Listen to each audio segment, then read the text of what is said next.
Hi, everybody. It's Gene Simmons, and you're not, and you're listening to the Potter Than Hell podcast with Steve, BC, BB, and Dylan.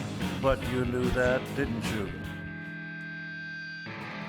Ladies and gentlemen, welcome to the Potter Than Hell podcast. This is your last stop on the crazy train of hard rock and heavy metal. So sit back, buckle in, and hang on. Here we go.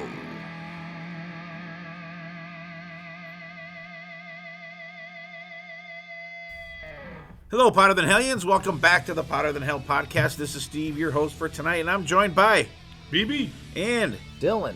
And back by popular demand. It's Dave. You see, it's Dave. Our classic rock. You know we do classic rock. We have Dave back. How are you, buddy? I am well.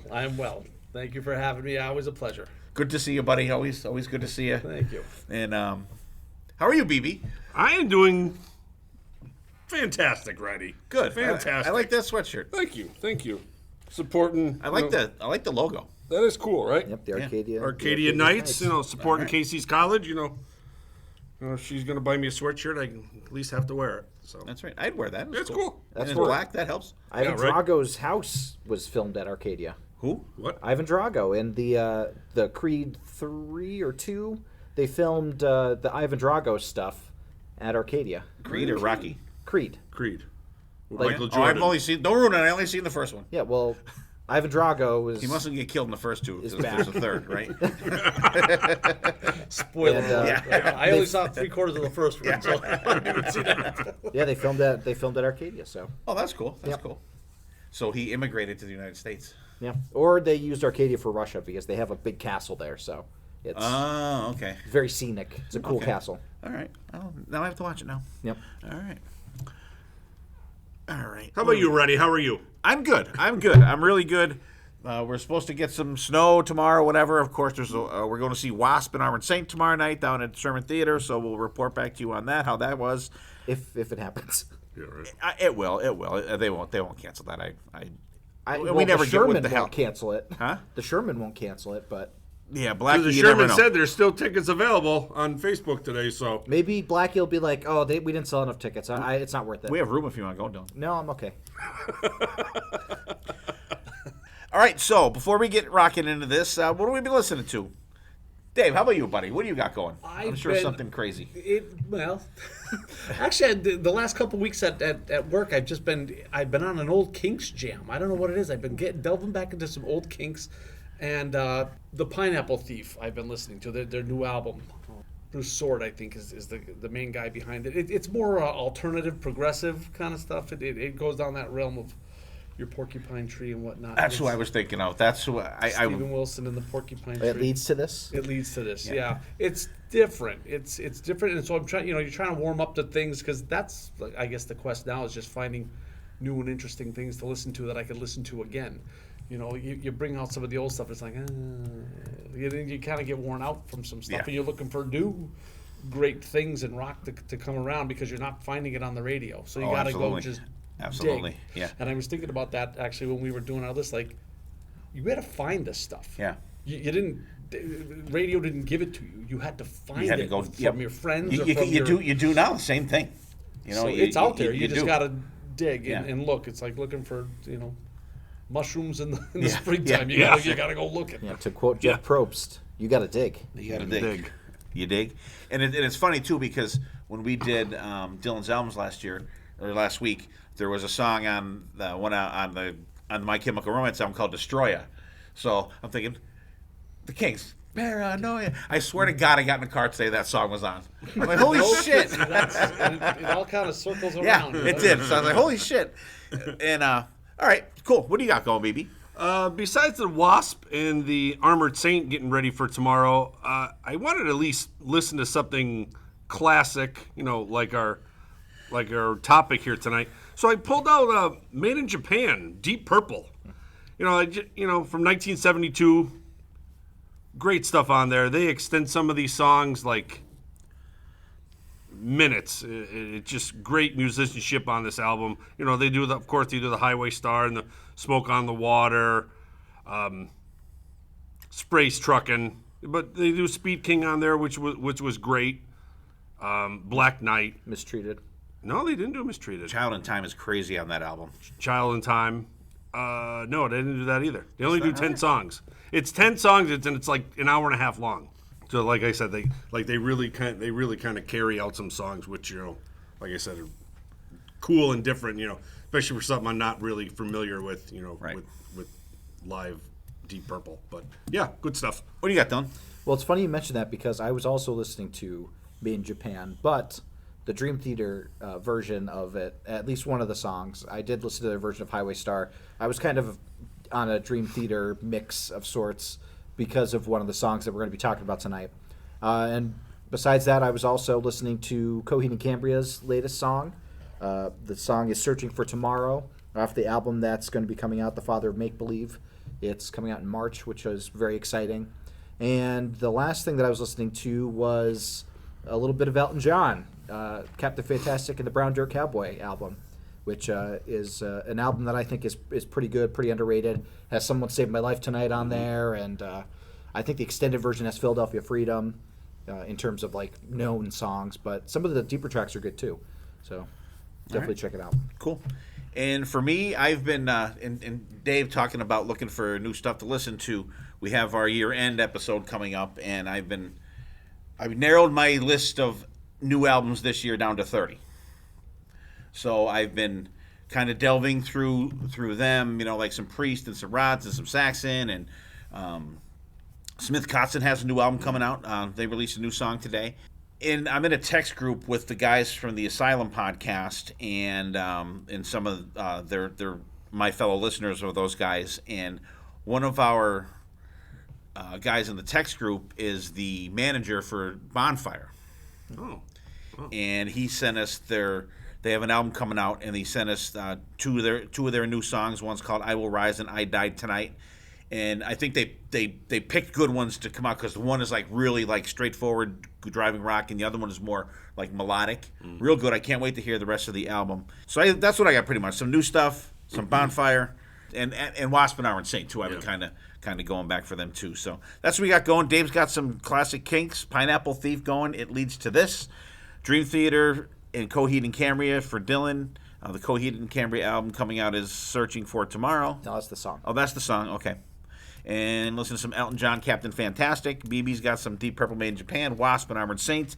Me, Wasp, Armored Saint, and some Bonfire, and a whole bunch of stuff that's coming up for the end of the year. So I decided it was time for a classic rock episode. So we always have to have Dave on for it. He's our classic rock professor. Yes. He's the guy that he's our go-to guy for this stuff. So what I wanted everybody to do is everyone pick. We narrowed it to 7 songs each, so we can kind of not go crazy. And so what we're doing is opening tracks on classic rock albums. We went from, we didn't go from the bottom end was whatever, but we ended up capping it at 1981.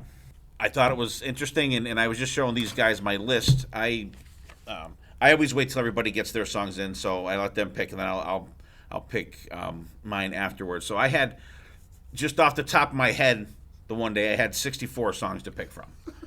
So there, and some of them are interspersed throughout that. Well, except for someone's. But there were a couple that Dave had and Dylan had that I had on my base list. So, but what we're gonna do this week is we're gonna. I have my Apple Music out here because you didn't use Spotify because Spotify sucks ass. And so it doesn't, but the shuffle feature in Spotify is not great. So we're gonna shuffle, and then we'll go around the horn. When you're hold on, let me turn your phone down. It's down. It's Okay, down. Well, I just want to check. I got it. I got it. I I have to edit this, you know. Don't hold my ears. I know what I'm doing.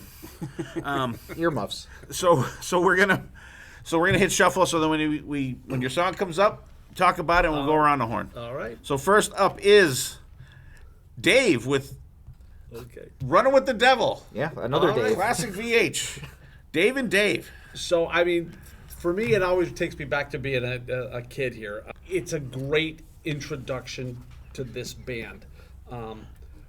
You have your horns honking coming in, and then all of a sudden you get that bass thump, and then that guitar kick with that Frankenstrat, and here it comes. And it is a perfect lead into the construct that is David Lee Roth with Van Halen, I think.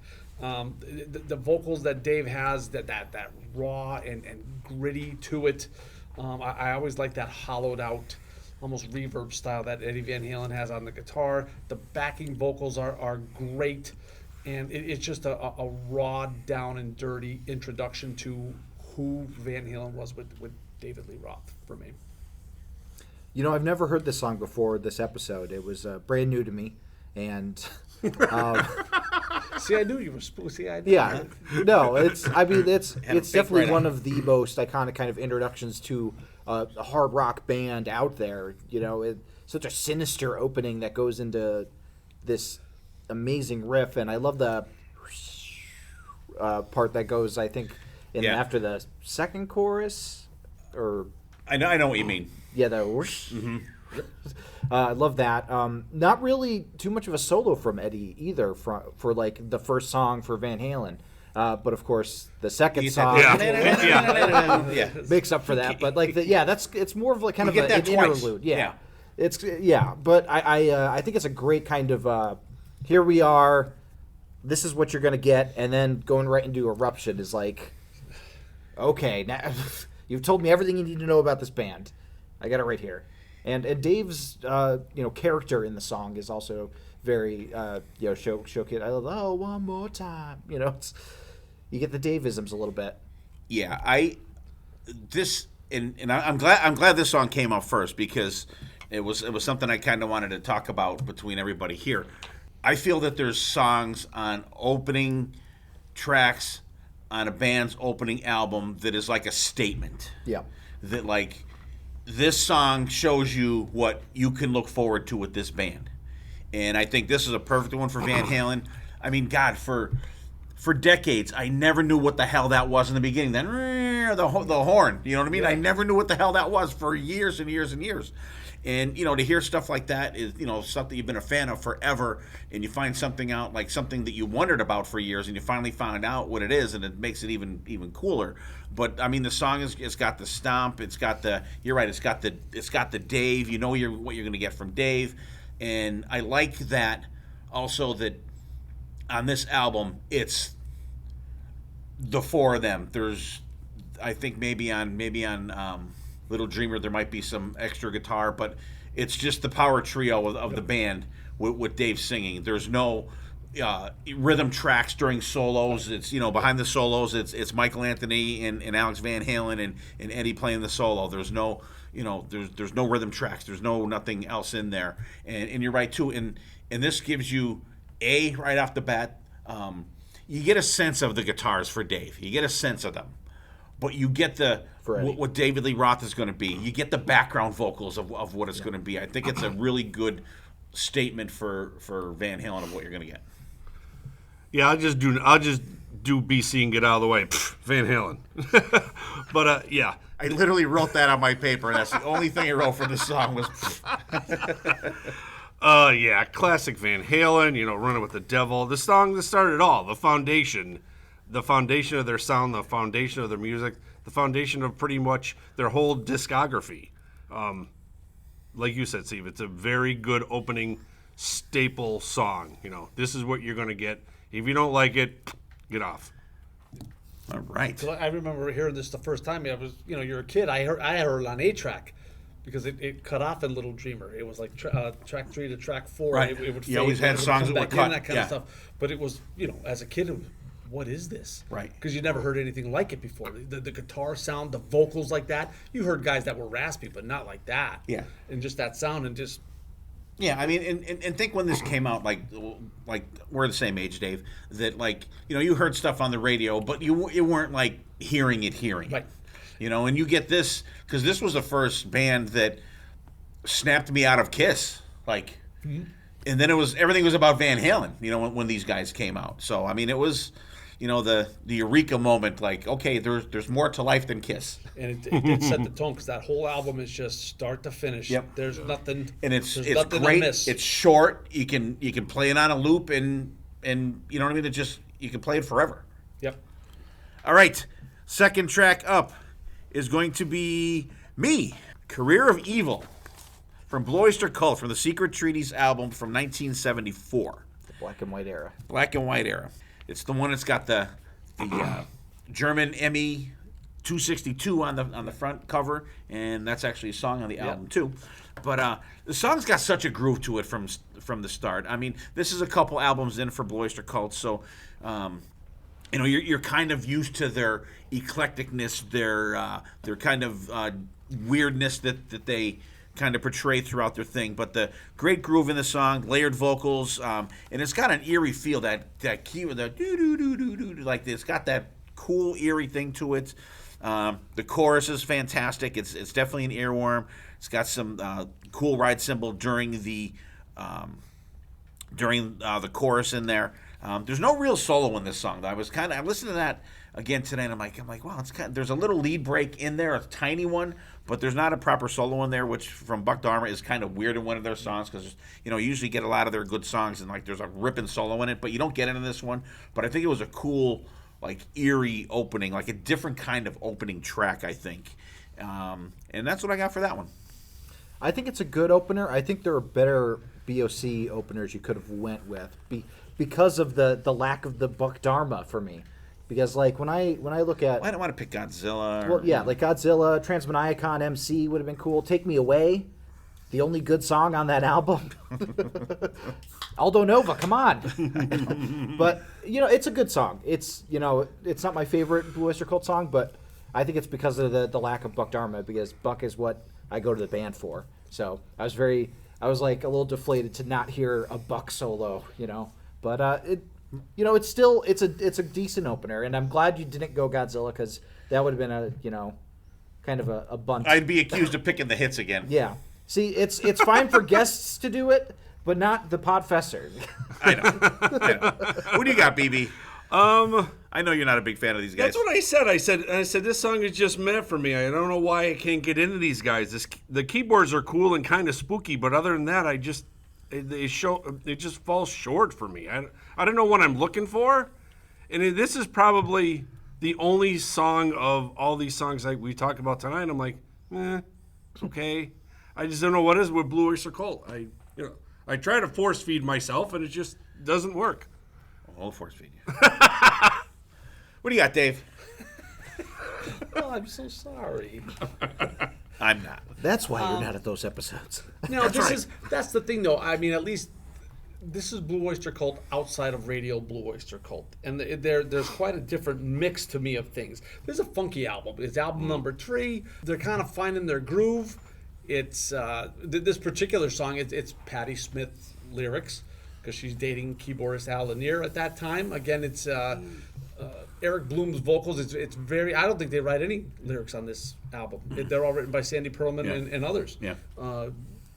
But Joe Bouchard's bass, I like following that keyboard. It does have that jauntiness to it, and the lyrics themselves are just troubling. You know what I mean? They're very Patti Smith troubling, and then they have this nice tone to it. Yeah. And how I'm making a career of evil, and that's it's just like a matter of fact conversation you'd be having with somebody. That's what makes it kind of a good kicker for me.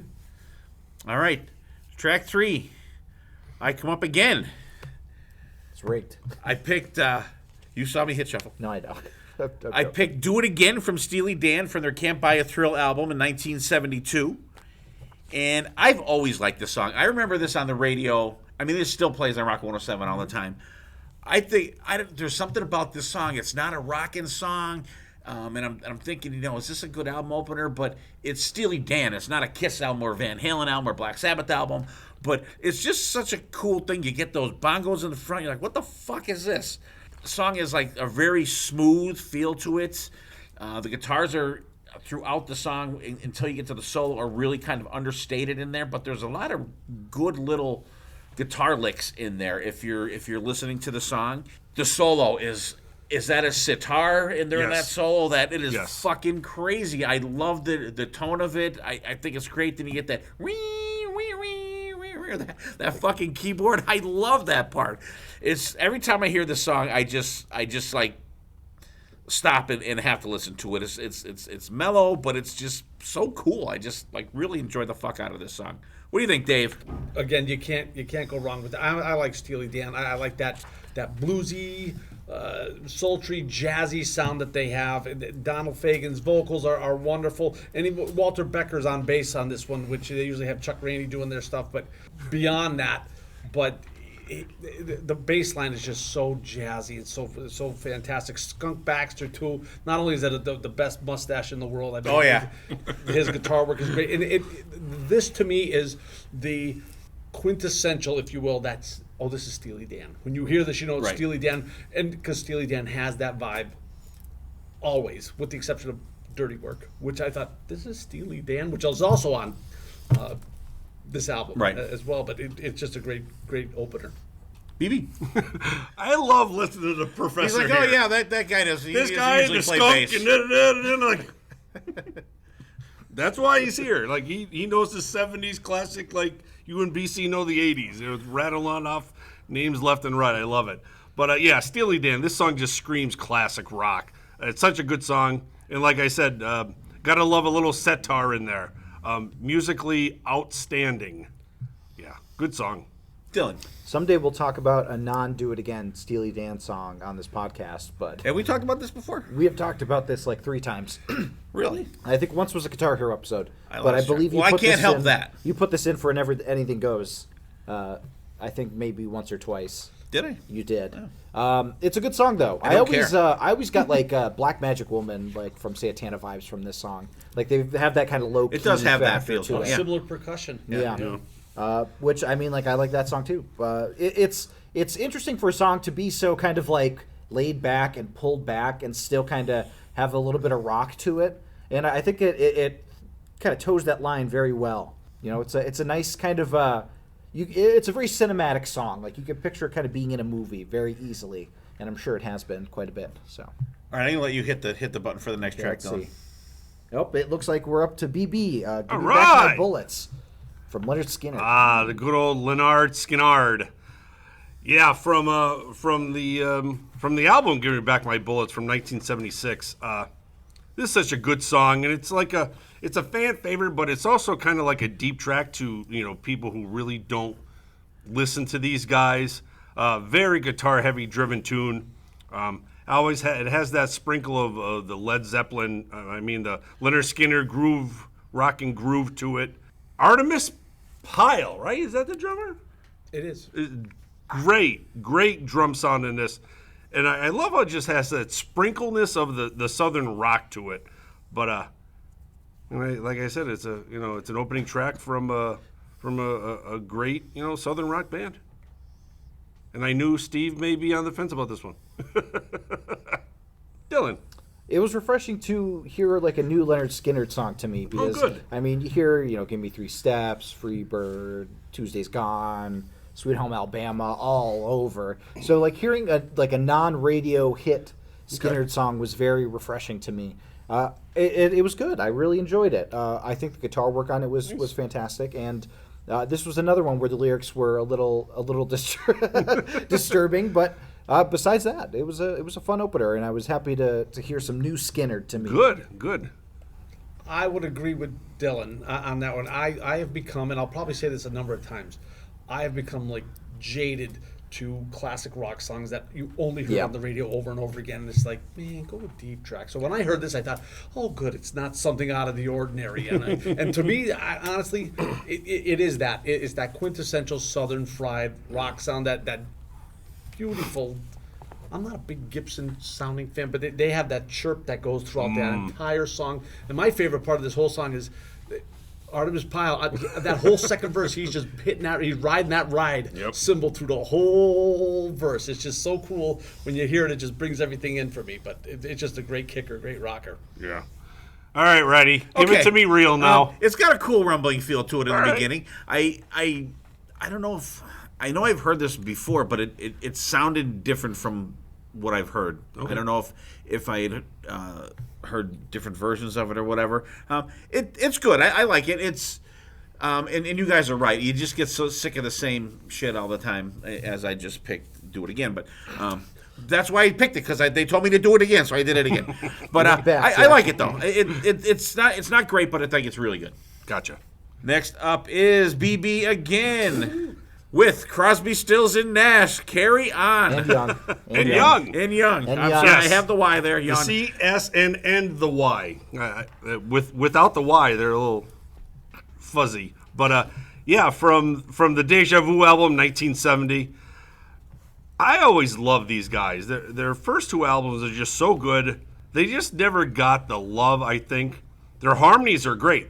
I think harmony-wise, they sound just like the Eagles, but they just never got the love. They're off actually the harmonies are off the charts. Neil Young's funky guitar sound is pretty much the highlight of this at certain times, especially towards like the outro solo that he does. Just rips it up for a good old 1970s song. I think Neil Young really brought something a little bit different to these guys, and just a little sprinkleness of rockin' to them. Dave, did you enjoy the Crosby, Stills, Nash and Young? I do like that. This is a good album, and I would beg to differ on that. I think they get their love. You ask any woman, when you pull out an acoustic guitar over the age of 62, and they're going to ask you to play Crosby, Stills, and Nash. What do you play by Crosby, Stills, and Nash? And I say, Ohio. That's the only song I know. Crosby, Stills, and We Nash. don't want to hear So that they're one. gonna hear Ohio. We want to hear Our House. Exactly, but that's what they want to hear. Again, the vocals, you got, oh my God, Graham Nash coming over from the Hollies. You got Stills coming from Buffalo Springfield, I think he was coming from. You got Young's coming from there as well. Crosby's coming from the Byrds. And it's just a perfect match up in Southern California where they come in. And the cool thing I like about this particular song, too, is Steven still plays everything. Yeah.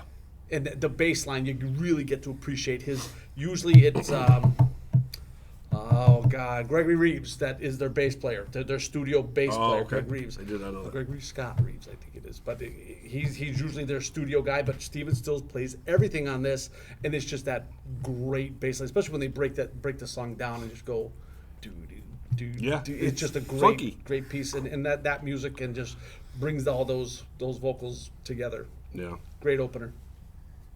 Dylan. So the interesting thing about CSNY is there's a comic series / movie called Scott Pilgrim vs. the World, and there's a character in it named Steven Stills, who plays guitar and is the lead singer of the band Sex Bob-omb, and there's another character named Young Neil. So it's funny that they reference that. This was probably one of my least favorite songs of the night. I think it was a little too pulled back for me. I prefer the other Neil Young song we're going to be talking about tonight. Okay. But you know, I didn't really go where I wanted it to go, I think. Gotcha.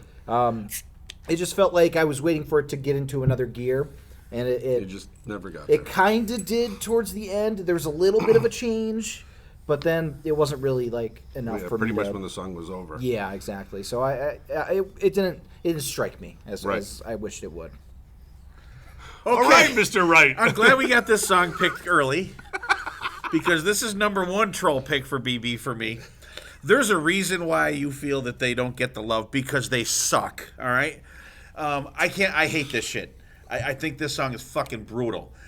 The only cool part in there is that middle spacey keyboard part. I thought that was kind of cool, but this was and I listened to it like 3 times all the way through. I did my due diligence on it. This one's a no, dog.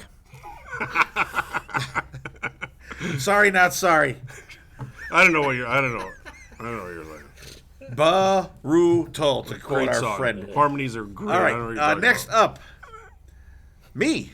Again, come on. Where's a Dylan song here? What the fuck? Dylan, did you Save the best did you for last. submit any songs here? I did, but did he put it on the playlist? That's the real question. I talked about the statement songs, and I think song is one of the ultimate statement songs. Stranglehold from Ted Nugent, from the self-titled Ted Nugent album, 1975. That riff, that is one of the most, I think maybe besides Cat Scratch Fever, I think is one of the most recognizable hard rock riffs out there.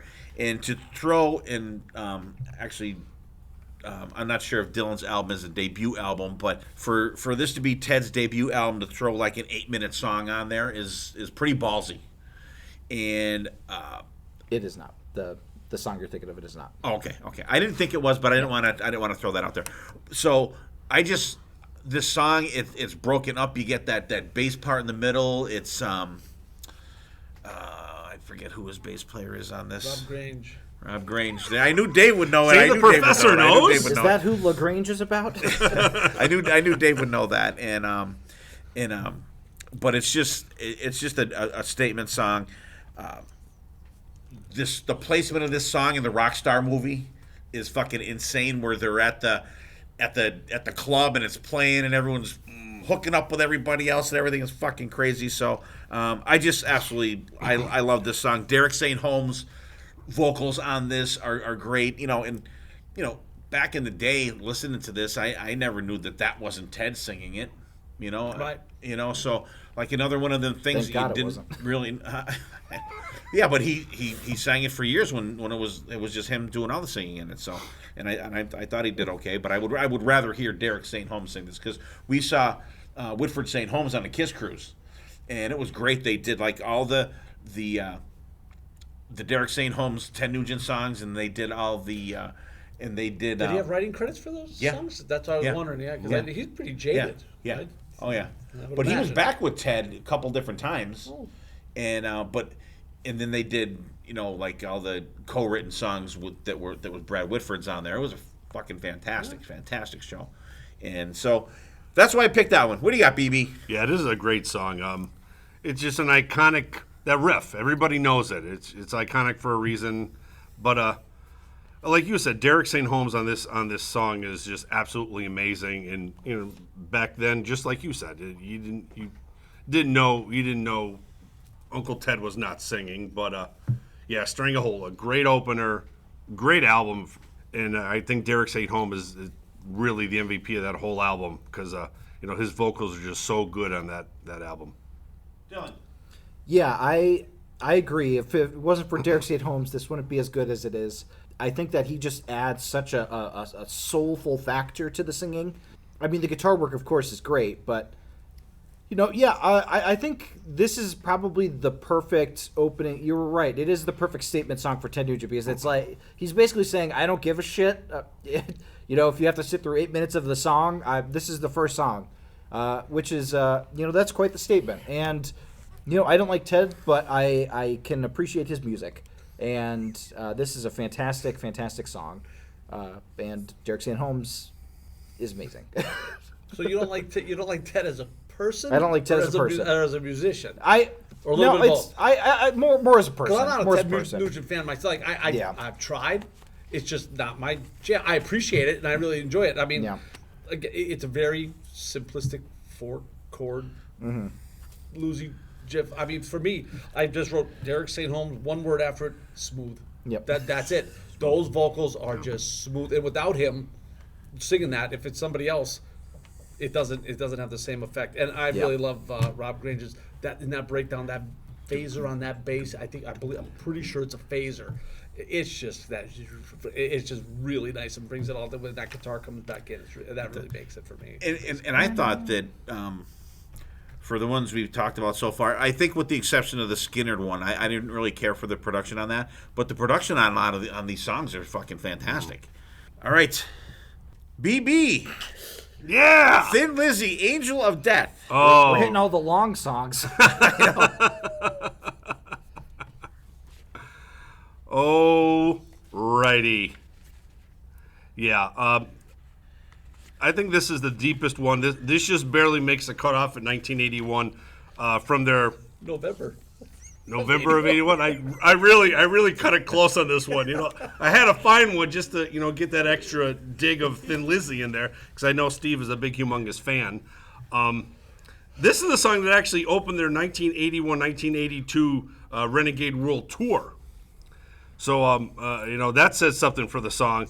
It has that cool sound because there's like the newly added keyboards from Darren Worthran, the dual solo in there from Scott and Charles Snowy White as Killer. And, of course, you have Phil's iconic vocal delivery. And I love this song because I can't wait till you go out and do a little karaoke some night because I really think that you can pull off Phil's raspy vocals of this song. You never know. You never know. What do you think? Oh, well, I mean, for me, I am not a fan of long song introductions, especially as but this song is absolutely no exception. To me, it's a bit of a departure from what Thin Lizzy's sound is, that I'm at least familiar with, Sure. that 70s sound. And when I first heard it, because I really hadn't listened to this very much, I just thought, is this, where am I, the planet Cornball? Like, is this just corny? Or is it at that career? Because I think Snowy leaves after this album, and Yeah. John Sykes comes in after that. Are the drugs taking over the band at this point, where it's just going downhill, or is it just plain old pandering? Yeah. You know what I mean? And even Scott Gorham hates this album. He doesn't like it. But to me, I don't know. It was just too long and too something. It wasn't. I'm sorry you had to go through that, sir. No, that's okay. That's what it's all about. It wasn't meant for you, sir. You think? But no, Dylan. this one Oh, did not do it for me. It didn't do it for me. Dylan, is there any love for this Thin Lizzy song? Well, Jailbreak was right there. I'm surprised you didn't pick Jailbreak. I didn't want you to say I pick Jailbreak all the time. I don't think you pick Jailbreak all the time. Okay. Yeah, that's usually we my don't talk trailing about Thin song. Lizzy a lot, so Okay. that's okay. right. Yeah, no, I didn't mind it. It's again, this was a first time listen for me. I had never heard this before. I didn't know that Thin Lizzy was still going around this time. But yeah, I thought it was fine. It was longer, which I'm not used to from Thin Lizzy, but I'm like, I wonder if this inspired Judas Priest's Nostradamus. Because there was that spoken word section towards like the back end of the song, and I'm like, Yeah, it comes from a book. He was yeah, reading well, the book of prophecy. Yeah, Prophecies. he was a big like prophesizer, Yeah. Nostradamus. Because at first I was like, oh, did Thin Lizzy cover "Angel of Death" by Slayer? But no, they did not. No? They did their own "Angel of Death" before Slayer. But I didn't mind it. I liked it. Okay. Mr. Wright. Troll song number 2 for BB. However, I just bought this album about 4 months ago, and Uses it as a coaster. no, I actually enjoyed the album. The keyboard starts. It's got that rumbling bass. The band kicks in. I don't mind this. I like it. The solo rips. The synth part right after it builds. Then you get that spoken word. And then back to the vocals. I'm not adverse to the song. I like it. Damn it. But it is a good song. There'll be other ones, I'm sure. Oh, he's got 5 more. Right, 4 more. Oh, here comes one. I can see the album cover right now. BB. Oh, righty. You're gonna be tapped out in a fucking minute here. Oh, man.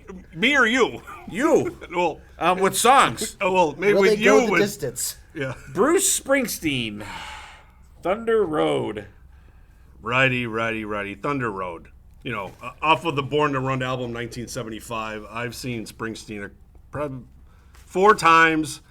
Every time I see him, he puts on a great show. He's not one of those guys that just goes out and does the same set list for the next 25 years. He always throws it together. He has 20 people on the stage. A member of the Sopranos. Yeah. It is absolutely crazy what he can do on a stage. But it has that soulful piano start and the harmonica. I think his vocals are great for this song. It doesn't really go anywhere. It's just perfectly set for his vocals. It has a little bit of a build in it. Like I said, the backing band is great. The sax and the piano outro music is just so good to the song. One of his biggest hits, and he's still making music today. So one of his biggest hits in 1975, and he's still doing it today, still touring. It's props to Bruce, but always love Thunder Road. How about you, Dill? Yeah, this is one of my favorite Springsteen songs. I love the build to it. I think the band really, I love how the band kind of adds as the song goes. Yeah. And that sax is so triumphant. And I love the jaunty piano in there with the in the background during the one part. I believe that Dave is the only one that does not have sax in one of his songs. I think everybody else has a bit of sax in all of the songs, which I found very interesting.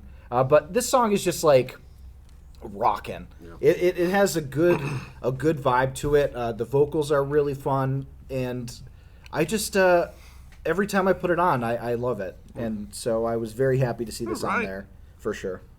Mr. Professor. It's a good one. It is. I'm not a huge Springsteen fan. I don't think I own.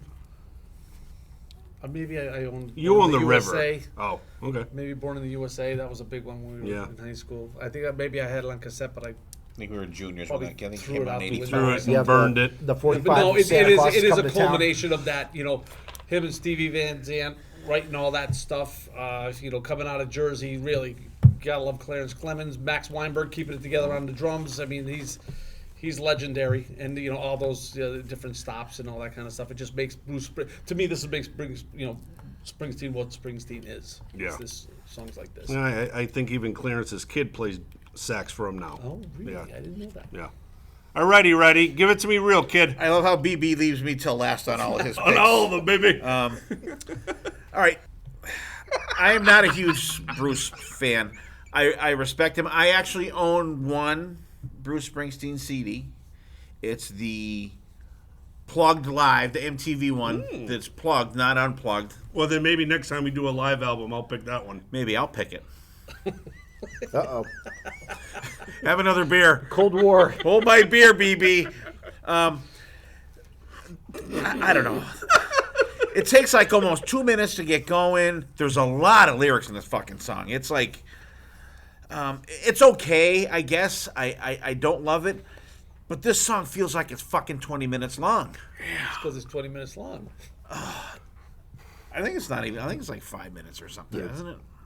It is nowhere near. It is jam-packed. I'm sorry, you put out it is Stranglehold, my friend. You're saying that this feels long? But that goes by quick. This feels like it's like 6 strangleholds put together. This has a much faster tempo than Stranglehold.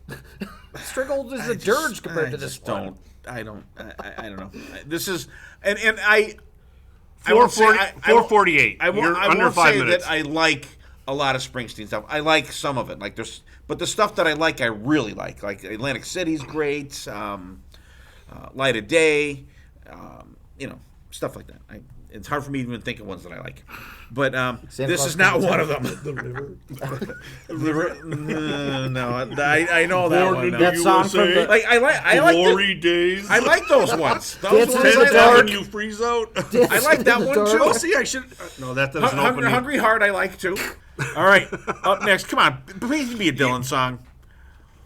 Back to Dave. Oh, boy. Maybe London someday. Calling from the Clash. Okay, so I really have to thank my wife on this one because my wife introduced me to the Clash. Come on, Joan. I was ignorant to all this kind of stuff, but to me, I mean, if you haven't listened to London Calling from start to finish, you're doing a disservice to yourself as a person that enjoys music. And I'll say that without hyperbole. You mean the whole album? The whole album. Oh my God. If you don't listen to that whole album, it is an interesting take on rhythm. It's an interesting take on punk coming into mainstream. It's an interesting. It's just I think Rolling Stones they gave this album of the decade Oh, I'm sure. when it came. I mean, Paul Simon on bass. I stole so many things from him because he's the bass player. He comes in for give him enough rope. From This Simon and one- Garfunkel? Nope. The bass player. Joe Strummer's vocals are just, they are distinct. When you hear him singing, you know that it's him. Mick Jones on guitar and Topper Heenan on the drums. It's just a great start off to be for a great album, and it just really brings you into this is the ride I'm going to take. So buckle up. And everything it's more jazzy. There's more saxophone in this album than probably half the Bruce Springsteen stuff on this album. It's a wonderful album. Great tune. I'll go next. Steven, go ahead. I'm sorry. I know Rock the Casbah. I was going to say Rock See, the that's Casbah was going to be the awful, 'cause that's first Rock one. 107. I like it. Yeah, I like it. that is very not Clash. And like, it there's isn't. one other one that I Probably Train in Vain. They don't have the name to it. I'm not sure. I know there's one other one that I could say that's the Clash. Should I I never say- heard should this. I go? Should I say or should I? Well, That's the another- one. That's the yeah. one. That's another. Yeah. I never heard this before. It's not what I thought it was going to be. It's got a stomping start. It's kind of bouncy feel to it, I think. Not bad. It's got a weird, like, convoluted solo in it. I didn't hate it. I don't know if I can listen to a whole album of this, but maybe you got me set on a couple other bands. So right. maybe I'll give this one a shot. I'll if it's sacrifice Radiohead if you give London. I listened to that one. Start to finish. Yeah. We did an alternative. It was episode. okay. It was smooth. okay. It got better, I think, as it went along. I think. Tom York can really bring it, though. I think was- you, they're wasn't talented that kids. the album that you said They're was the open. worst album you listened to on the podcast? No, that was Weezer. No, but you said that. I think you said Radiohead took that over. Okay. I won't disagree with you. Yeah, I was familiar with this song, but I'm not sure where I'm familiar with it from. They play it like for every oh, we're going to London. London Calling starts playing as we. Oh, get so like if they established show the plane shots. going across Yeah, but the every Atlantic in Ocean. every movie, Right. it's London Calling, and you see Big Ben, and you see Parliament. There it is, And, kids. yeah, Big I- Ben. I don't watch enough movies. Right? like it's in everything. Yeah, but I'm not 100% sure, like I said, where I heard this, but it has a really good rock punk sound to it, almost like the foundation of punk, if you want to go with the Clash, being the front runners of that. But there's some cool parts in there. The guitar sounds really distorted, which was really ear catching. So now I'm kind of curious what the rest of the album sounds like. It's So, different. okay. That's it. Hey. It departs. It's reggae-ish. It gets very almost reggae-ish. All right. I like it. I like an album kind of goes a little They bit start to like you depart. don't want it to sound like the same through the whole friggin' thing. They kind of depart, almost like the Ramones depart. I don't think the Ramones are super punky because Right. he's a doo-woppy 50s kind of guy, and this has that same. It's got that reggae feel. Joey Ramone's a very big. I will listen to that album in its entirety before you come back, Fantastic. and I will give you an update when you And I'll when you come back. take Renegade all the way through. I will do that for you. I was surprised I actually liked it. What do you got for this one, Doug? Yeah, I think it's an overplayed factor for me. Like I've heard it like a little too much, and it gets a little repetitive as it goes. But I do like it, and I do like the Clash. I'm just very surprised that you had never heard it before. I didn't. But It Now that- sounded now a that- little familiar, so maybe from stuff like that, Yeah. hearing that in snippets in movies and stuff, maybe. I don't know. All right, up next. Come on, be a Dylan one. It is a Dylan one. finally. The Doors, Roadhouse Blues. Okay, yeah. This was a song that was partially played by Liquorbox Yes, it was. Yes, it was. off of Morrison Hotel. Just a great blues standard. You got the jaunty piano in there. I love the harmonica is great. Jim Morrison's vocals are fantastic. I especially love the "Save Our City." It just like that kind of call and response in the middle there is really fun. It just feels it. I mean, the title says it all. It's kind of a Roadhouse blues song. It has that simple riff and the kind of fun little guitar licks in there. It's a simple but effective song, I think. And I wanted to throw it out there because I knew that it's a Doors song that you like. So And I it's a was simple one that I can even play. yeah, and it's a classic, I think. So I wanted to throw it out there. Yeah, BB. Yeah, this is a great song. I remember all the potheads in high school were all Doors freaks, and this song, the harmonica in there, the jaunty piano, the guitar, it has that perfect bar scene music band playing almost like Rawhide. It has that dark feel to it. People, guys, drunken people throwing bottles Are you at just the thinking Doors. the Blues Brothers? I can see the Blues Brothers doing Roadhouse Blues Yeah. as a band, but it has I don't know. I get that dark, moody bar scene feel to it, but no complaints about the Roadhouse Blues. Dave, any complaints about the Roadhouse Blues? No, actually, because this is we've played this many years. Because play some Doors. That's a third set song. Yep. Everybody's thumping around and clapping to it. This Morrison Hotel is a return to blues for these guys. You got Waiting for the Sun's on this album. Peace Frog is on this album. It's that return to blues. You got the great Lonnie Mack that comes in the studio and does the bass work for them on that. And it's a lot of fun to play on the bass because it's just the same chug over and over again. Yep. But if you frig it up, the whole song falls to shit. Yeah. So you got to keep it.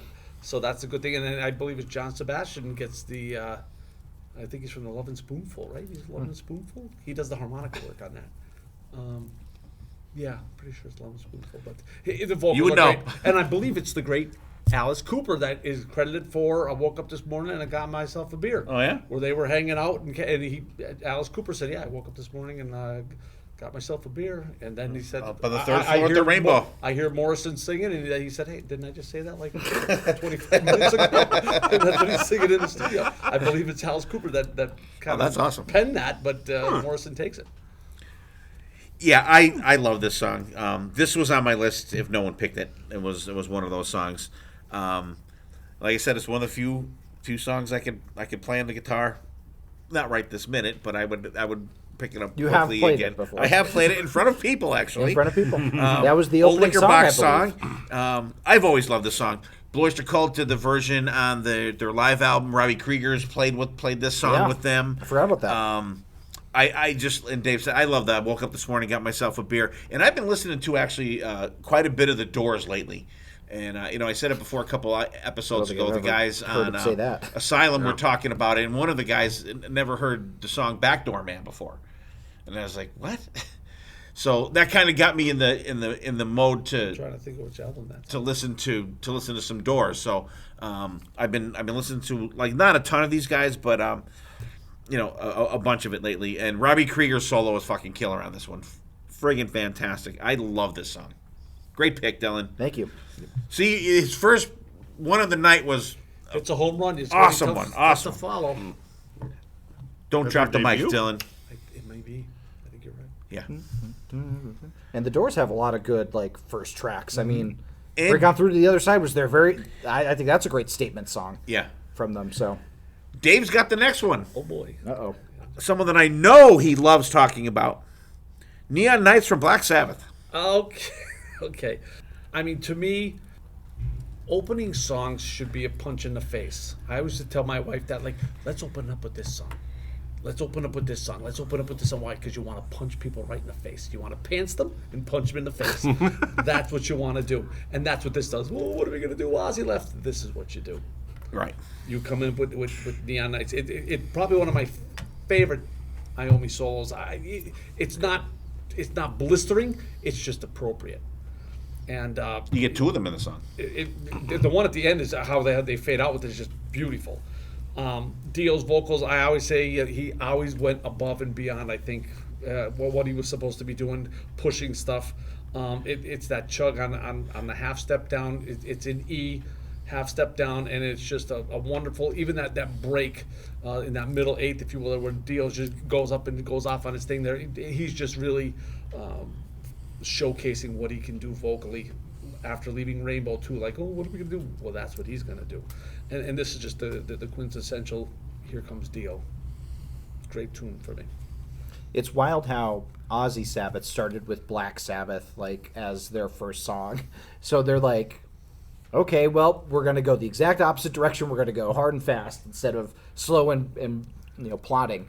I think it's it's like the Dio era version of Paranoid, and I think that it is a really great intro to Dio. And I think the first song they wrote was Children of the Sea, right? Mm-hmm. With Dio and Tony. Yeah. And it's a simple song, but it's elegant in its simplicity, as I like to say. Yeah, that may actually be the B-side of this song. Children of the Sea? Yeah. Yeah, that sounds right. Yeah, Dio's vocals are just perfection. When you first heard this album, you're like, holy shit. This is definitely not the Black Sabbath that, The live everybody else version heard of of. Children of the Sea was. Oh, was the it? B-side, yep. But yeah, this song is just amazing. The outro solo just is off the charts. It's Dio. Pff. I'm doing BC tonight. Yeah. It's Dio. Pff. Yeah. What better way to introduce your new singer, who's not a new singer out there? I mean, people have known him from Rainbow at the time, but here's the guy that's replaced the guy you've been used to. Here's the direction we're going. and you're right. It's a punch in the face. The last song on an Ozzy album was called "Swing the Chain." Could anyone even think of how the fuck that song goes? No, I went back and listened to it. Swinging the chains around. Not a great song, but you're right. And Tony Iommi soloing in this is fantastic. Great, just here's our new guy. This is what we're doing now, and just like I listened to Swing the Chain, and then I put on Neon Nights. Just the production alone was like, holy fuck! You got Martin Birch producing them now. Just a total, not a step forward. This is a fucking leap forward. Absolutely. The Killer. songwriting, the lyrics are different. Yeah. Dio Yeah. lyrics. Yep. He brings that Yep. too. Gave Geezer Butler a break. Yeah. And he's not just singing the riff of the song, Yep. All right, next up, me. Come on, I want another Dylan song. That's why it's good to be me. Me. I picked Anthem from Rush, from the Fly By Night album from 1975. Another intro song. Here's our new drummer. Yep. This guy kicks ass. Second album for these guys. Here's Neil Peart. Killer song. I love the like the back and forth kind of riff that they have going in there. And then when you get the down out, you get that reverb on that, you get that kind of echo on the guitar. But then after that part in there, you get Neil's like his drum fills in between those things is just absolutely amazing. The solo, you get that whoa, and then Alex goes nuts. But listen to Geddy and Neil Peart underneath that. Holy shit! And harkens you to what I talked about with Van Halen before. This is just the three of them playing. It's not. There's no rhythm tracks. There's nothing. It's the power trio. It's Geddy and Neil just killing it, and Alex just fucking shredding. And for the shredding on this solo in 1975 is absolutely amazing. There's and he's a guy that he's rarely mentioned in that guitar player conversation, and but it's fantastic. I absolutely love this one. Yeah, not only the drumming wise, but the lyrics too. This is our first taste of Neil Peart, going true. literary, bringing in Ayn Rand with Anthem. That's a very famous book by her, and like the band is just operating on all cylinders. Geddy's vocals are so high up, and just that end part is so good. The Bannon, like you were saying, and then Neil's drum fills are amazing. But like even the beginning is so good with that too. It's a fantastic song, and there's a cool version of it that's part of the R30 overture where they play kind of the instrumental part of it, and Anthrax also does a very good version of the song as well. So They do. BB. Yeah, this cool bass and drum line start it makes your ears just perk up. You're like, ooh, has a really good groove to it. Geddy's scream in there is really, really good. But let me tell you, like you've already kind of hinted at it, but Alex's solo is just fucking sick bananas. Like it blows any solo, even Iommi's, even Eddie's. That fucking solo that Alex does in this song is just absolutely fucking insane. Fucking sick banana solo of the night, right there, righty. Yes. I never thought I would hear BB gush about Rush this much. I know. Hey. I know. Hey, I call him like I see him. That's right. I could just the only thing I have to add really is to echo what everybody else said. It's one of those things. When I listened to this, I thought it reminds me of old Scorpions. Like, why weren't these guys more popular back in 1975? Why did not more people know about these guys? Now they had their cult-esque following, just like Scorps did over in Europe, and just like these guys did in Canada. But why did it take them so long? Why did it take? There's more to Rush other than Tom Sawyer. Yeah. God damn it, there's more to Rush than Tom Sawyer. Just like there's more to the Scorpions than Rock You Like a Hurricane, for Pete's sake. There's more to this, and this is it. Like Geddy Lee is just, that's why he's Geddy Lee. He's busy in this song, especially during that solo. Yeah. He's busy and singing. So that's it would have been great to probably see that live, to hear him yell like that and belt like that in 76, 77 when he still had it. I mean, I saw on the last two tours, and it was too late. I mean, he could get there, but he wasn't there. Right. But they were still wonderful. but it would have been really cool to hear him really go as a 20-something-year-old kid. Oh, absolutely. Belting that stuff out. But a great start to a great album. Again, the Deanne Rand reference, and then here comes Neil Peart. You could tell right from the get-go, just in that intro. Here comes Neil Peart. Here he is. This is our guy. All right, next up, Dave. I know that guy. REO Speedwagon. Don't let him go. I was preparing mentally to get some shit for this one, but honestly, I remember hearing this again. It's about that punch in the face, and it's about that moment in time. I can tell you exactly where I was when I heard this. It was on 8-track. There were 3 that we listened to together. It was Some Enchanted Evening by Blue Oyster Cult on 8-track, Police, Agata del Blanc, and then this one came on. And the first time you heard it, it was like, what is this? And I had heard REO Speedwagon songs before, but this wasn't the REO Speedwagon that I had heard from the 70s. This was a different REO Speedwagon. You've got that great intro with that wonderful Alan Gratzler on the drums. Here it comes, and he just starts pounding on those drums. Those floor toms are moving, and granted, it's the start, if you will, of their poppy era, but Mr. Rich Rath just brings it again. Stellar guitar work. Neil Doughty on the keyboards. That keyboard solo is wonderful.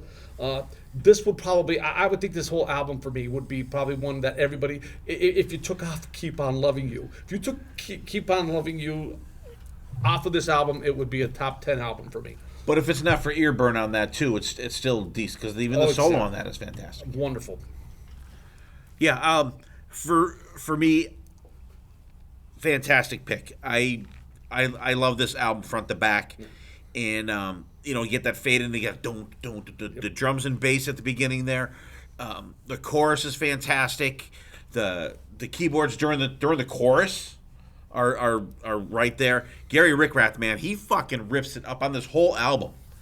His guitar playing, I equate his guitar playing on this album to Neil Schoen's on Escape. Mm.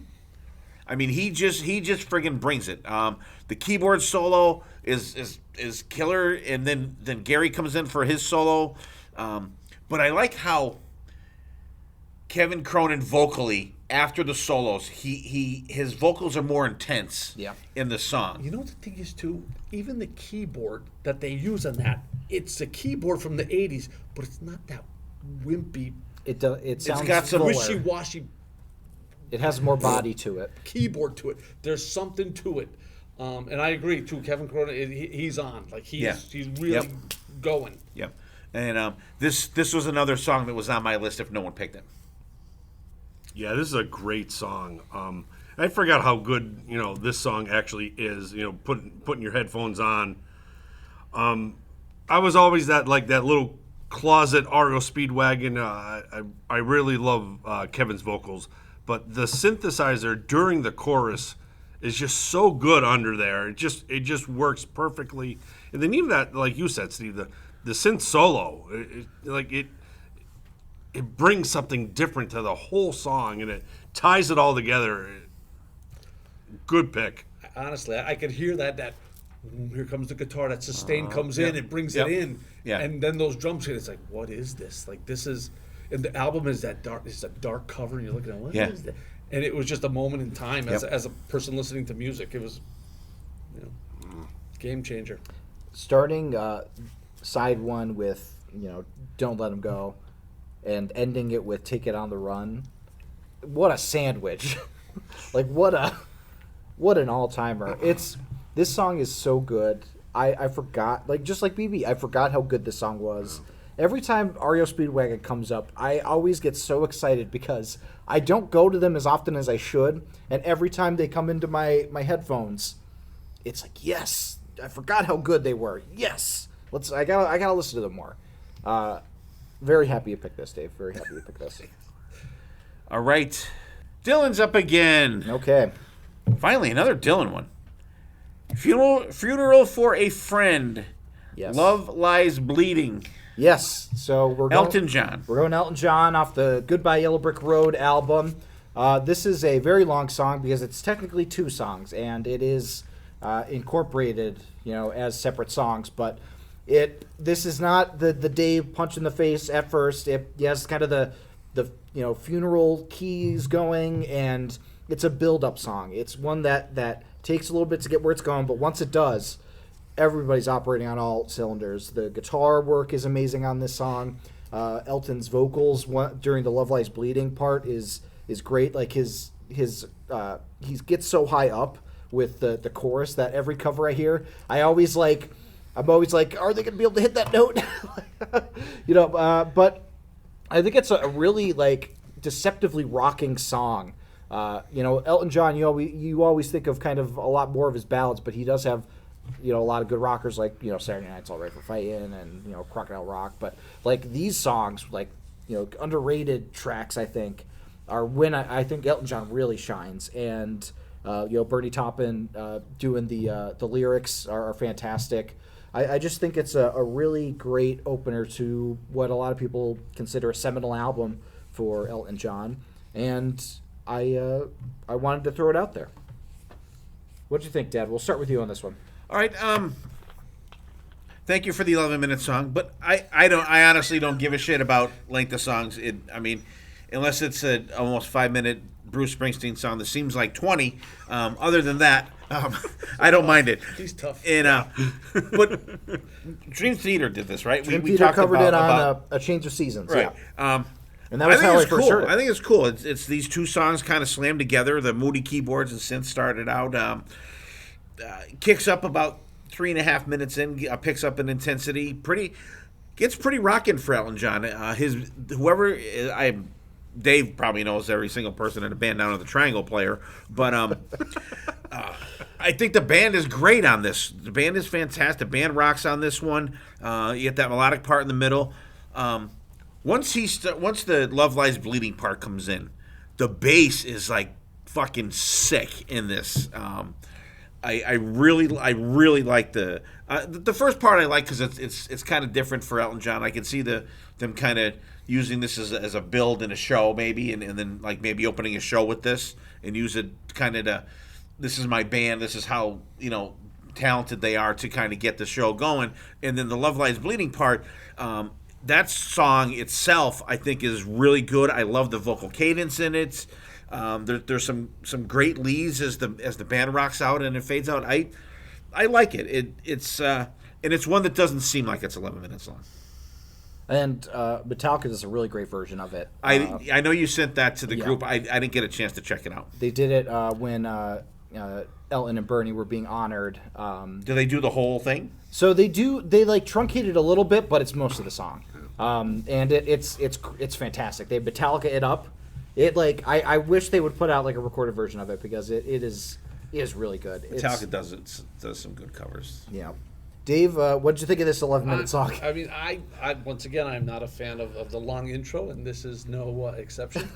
But I remember as probably my 20s or 30s reading an article where Elton John said like that was something he wanted played at his funeral. Yeah, it's almost like a requiem type thing. Oh yeah. And I believe even in the interview, it ends in the key of A. Yep. Love Goes Lies right Bleeding into, starts in the key of A, Yep. so why don't you just kick into it? And I've said this many times before. You got Nigel Olsson on the drums, you got Dee Murray on bass, you got Davy Johnstone on guitar. Those guys are his backing band, and man, they just bring it. There's a shit ton of overdubbing in this song too. If you really lay down and listen, I thought to myself as I was listening last night, man, this is very disco-esque. It's got a lot of the skiffle guitar, yeah. disco-y. For 1973. It's very disco-y. I think, oh, geez, this is ahead of its time as far as the groove that he's creating. Yeah. But again, Bernie Taupin and Elton John, that's why they're who they are. It's a great piece. Who's the triangle player? The triangle player was Ryan Bannon. Yes! All right. I know that guy. Up out of the crib. I know you weren't even born in '72, were you? December of '72. So. Wow. Okay, so So they might have like the ultrasound. I They might have put the mic up to the ultrasound. Put this there. Now, BB, would I? Here's the surprising part: the Dream Theater version is shorter than this version. No way! It is, Come on. So, what'd you think of it? Yeah, I always enjoy Elton John. I think he's like the closet guy I enjoy listening to.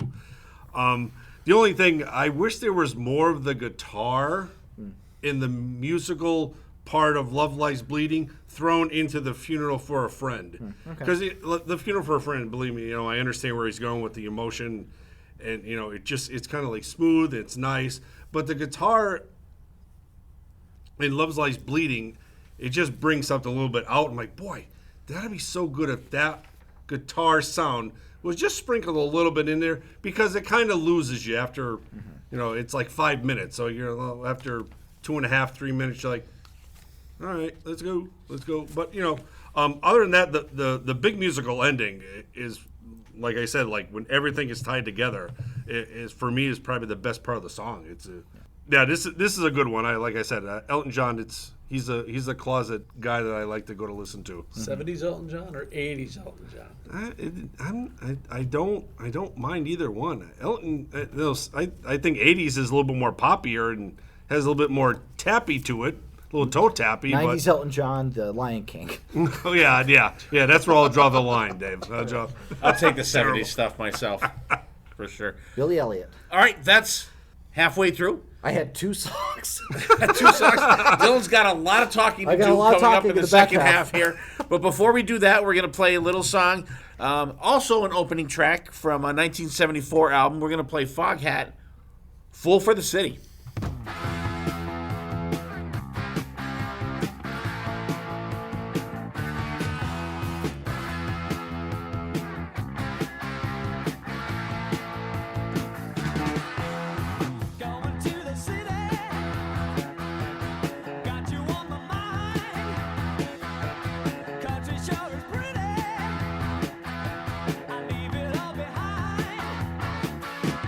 This is my decision.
welcome back. Hope you guys enjoyed Little Foghat there, Fool for the City from 1974, which also opens up their, I believe it's 1977 Foghat live album. So check those guys out. We'll get back into the list here. Let's see if, well, Dylan, you're definitely going to get some songs in this half of the thing. We could hope. So that's for sure. So let's go. But we go back to BB. We gotta get the rest of them out. Yeah. With Neil Young and Crazy Horse for Cinnamon Girl. One of Dylan's favorites from Neil Young and Crazy Horse from 1969 off their Everybody Knows This Is Nowhere album. It's almost like a duet. There's Neil Young's guitar player, Danny Whitten, in there, so it's almost they pretty much sing the whole entire song. So if you really listen to it, you can hear him in the background in almost like a duet way. Some cool 69 Neil Young guitar grindage in there on his Les Paul, especially towards the end of it. Great song. Probably one of his bigger hits from him and Crazy Horse. He's good stuff, and and I knew Mr. Wright was not a big Neil Young fan. So since we're on the second half, Steve, we'll let you go first the rest of the way. Uh-oh. Okay. Neil Young, as BC would say, Cinnamon Girl. Plotting riff starts out, but I like it when a song starts out with the chorus. I do like that. I love this song, BB, by the way. Sorry. Nice. Sorry, anti-troll. Damn it! I really do enjoy this song. Typo Negative does a really cool cover of it. I love the riff. And I like how the when he starts in the solo, the riff is interspersed in there too. Like there's some soloing, then the riff, and then the soloing, then the riff. And when you get to the end, it gets really heavy at the end when it starts to play out. I like it. Sorry, right. BB. Oh man, Dave, what'd you think? I'm a Neil Young fan, so I'm more of a Neil Young Crazy Horse fan too. I was fortunate enough to see. One thing I always say is Crazy Horse brings the thump. Oh, That's the thing. I mean, Danny Whitten doing those high harmonies over the low harmonies. I mean, he tragically goes. I can't remember for the life of me who replaced Danny Whitten in Crazy Horse. But again, you got Billy Talbot on the bass, and you've got Ralph Molina on the drums. But it's just that thump, and just that bass line. Do do do do boo do boo boo do. I mean, that's a classic. I hope Dylan was playing that on the bass when he was learning how to play, because everybody learned that on the bass when you learn to play it. It's like playing Smoke on the Water as a guitar right? guy. That's the one that you learn. But it's just a great song, and again, they bring the thump. Yeah, Bill. Yeah, you had mentioned it, the Typo Negative version. Very cool, very different from this version.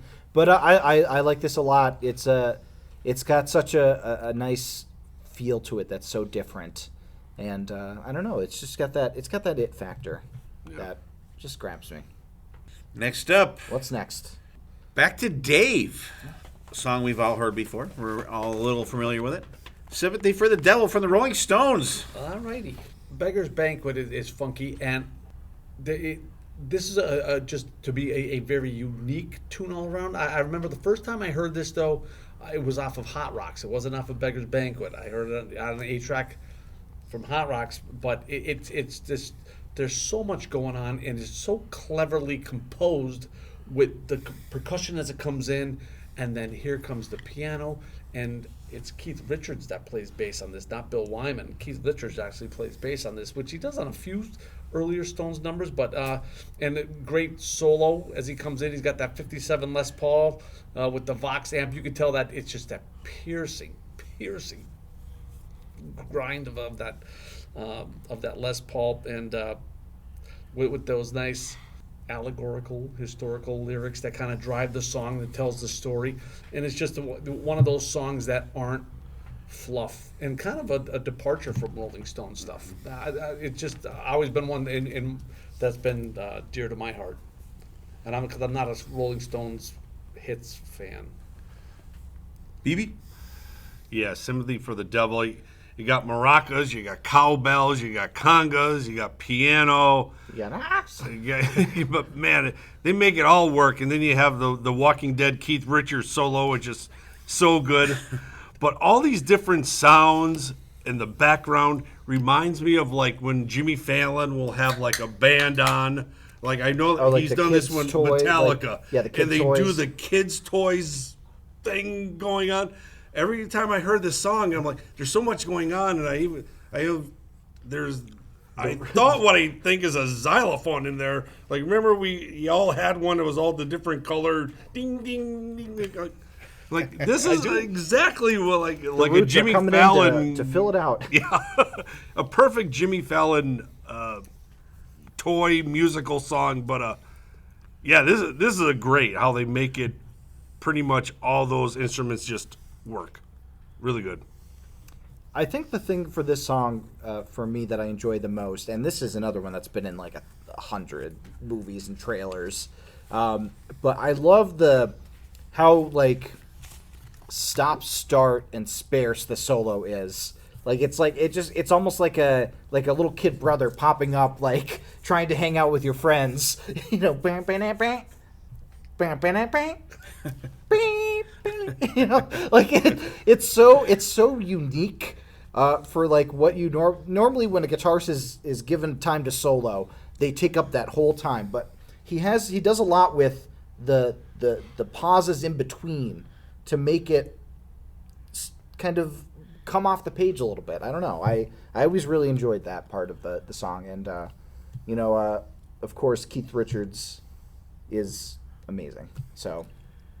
Yeah, I know and love hundreds and hundreds, thousands of songs. This is like a top 20 song of all time for me. I fucking absolutely love this song from the very first time I heard it. Like Dave said, the storytelling kind of thing through there, like you picture.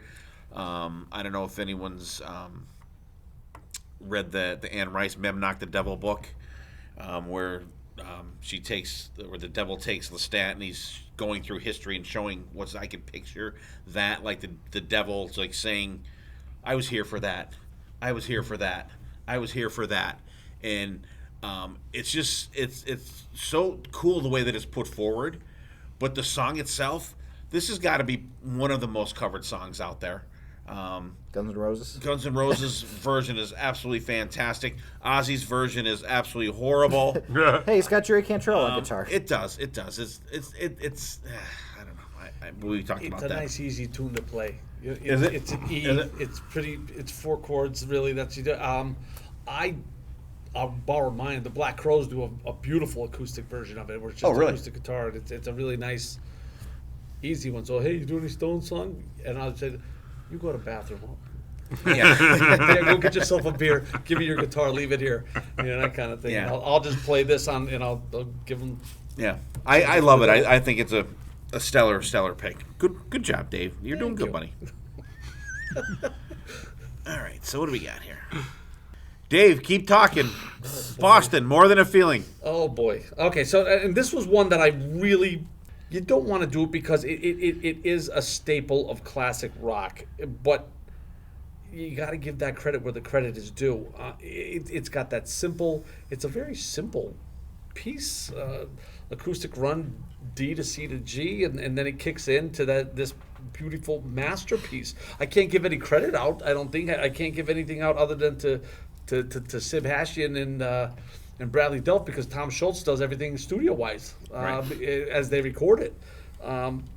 With the old T.S. Rockman, and once he comes in with that sound, that's a distinctive, just like Brian May's sound, that's a very distinctive sound. Hats off to whoever in the studio came up with those lyrical and those harmonizing pieces of one coming into the next as they end that chorus. It's just absolutely beautiful. The arrangements at the end are fantastic. When I think of this, I think of having that red Solo cup in the woods, having a beer as a kid in high school. That's what you think of, because everybody would be sitting there and somebody's trunk would be popped open and this song would be on. Somebody either have the cassette or the 8-track, or it'd be on the radio. And Brad Delf, that's the sound of Boston. It's a staple. That's sustain at the end when they do the breakdown, just the sustain on that guitar for that 30 seconds or 40 seconds that before they come in, and it just keeps ripping off, and that's just wonderful to hear. It just, to me, it's just one of those, even though it's cliche, I think it's cliche, but that's why we have cliches. That's right. That's BB. Yeah, this is a great song, great opening track to a perfect album. They're not a skipper on this album. This is probably like a top 20 album for me. I could listen to this album for days. It also reminds me of Guitar Hero. I think that this song we played millions of times on Guitar Hero back in the day. It's just a good song. I can't say anything bad about it. Amazing pick. It's a great example of loud and soft. Starting with the you got the soft kind of verses and then the loud chorus. And my God, the note that he hits towards the back end of the song is insane. Every time it comes on the radio, we're all trying to do it and nobody's able to get up there. And it's always really funny doing that. But it just feels like the band is just so in sync with that. Even though it's odd when I hear this song, I always think, what a shame that they couldn't keep it together for like 10 albums. Yeah. They couldn't have had that song. I mean, even Third Stage was not No, what I wanted it to be. Right. I wanted it to be the first album. And then really it was a terrible end, but this song, the one that kicks it off for everyone. Yeah. When you have an album that is a debut album and it's this good, you're kind of fucked. You are kind of fucked for the rest of because everyone's gonna want that part 2. Yeah. But it's just not going to happen. It's just not going to happen. But this song, every time I hear it, I think of Valley Lanes.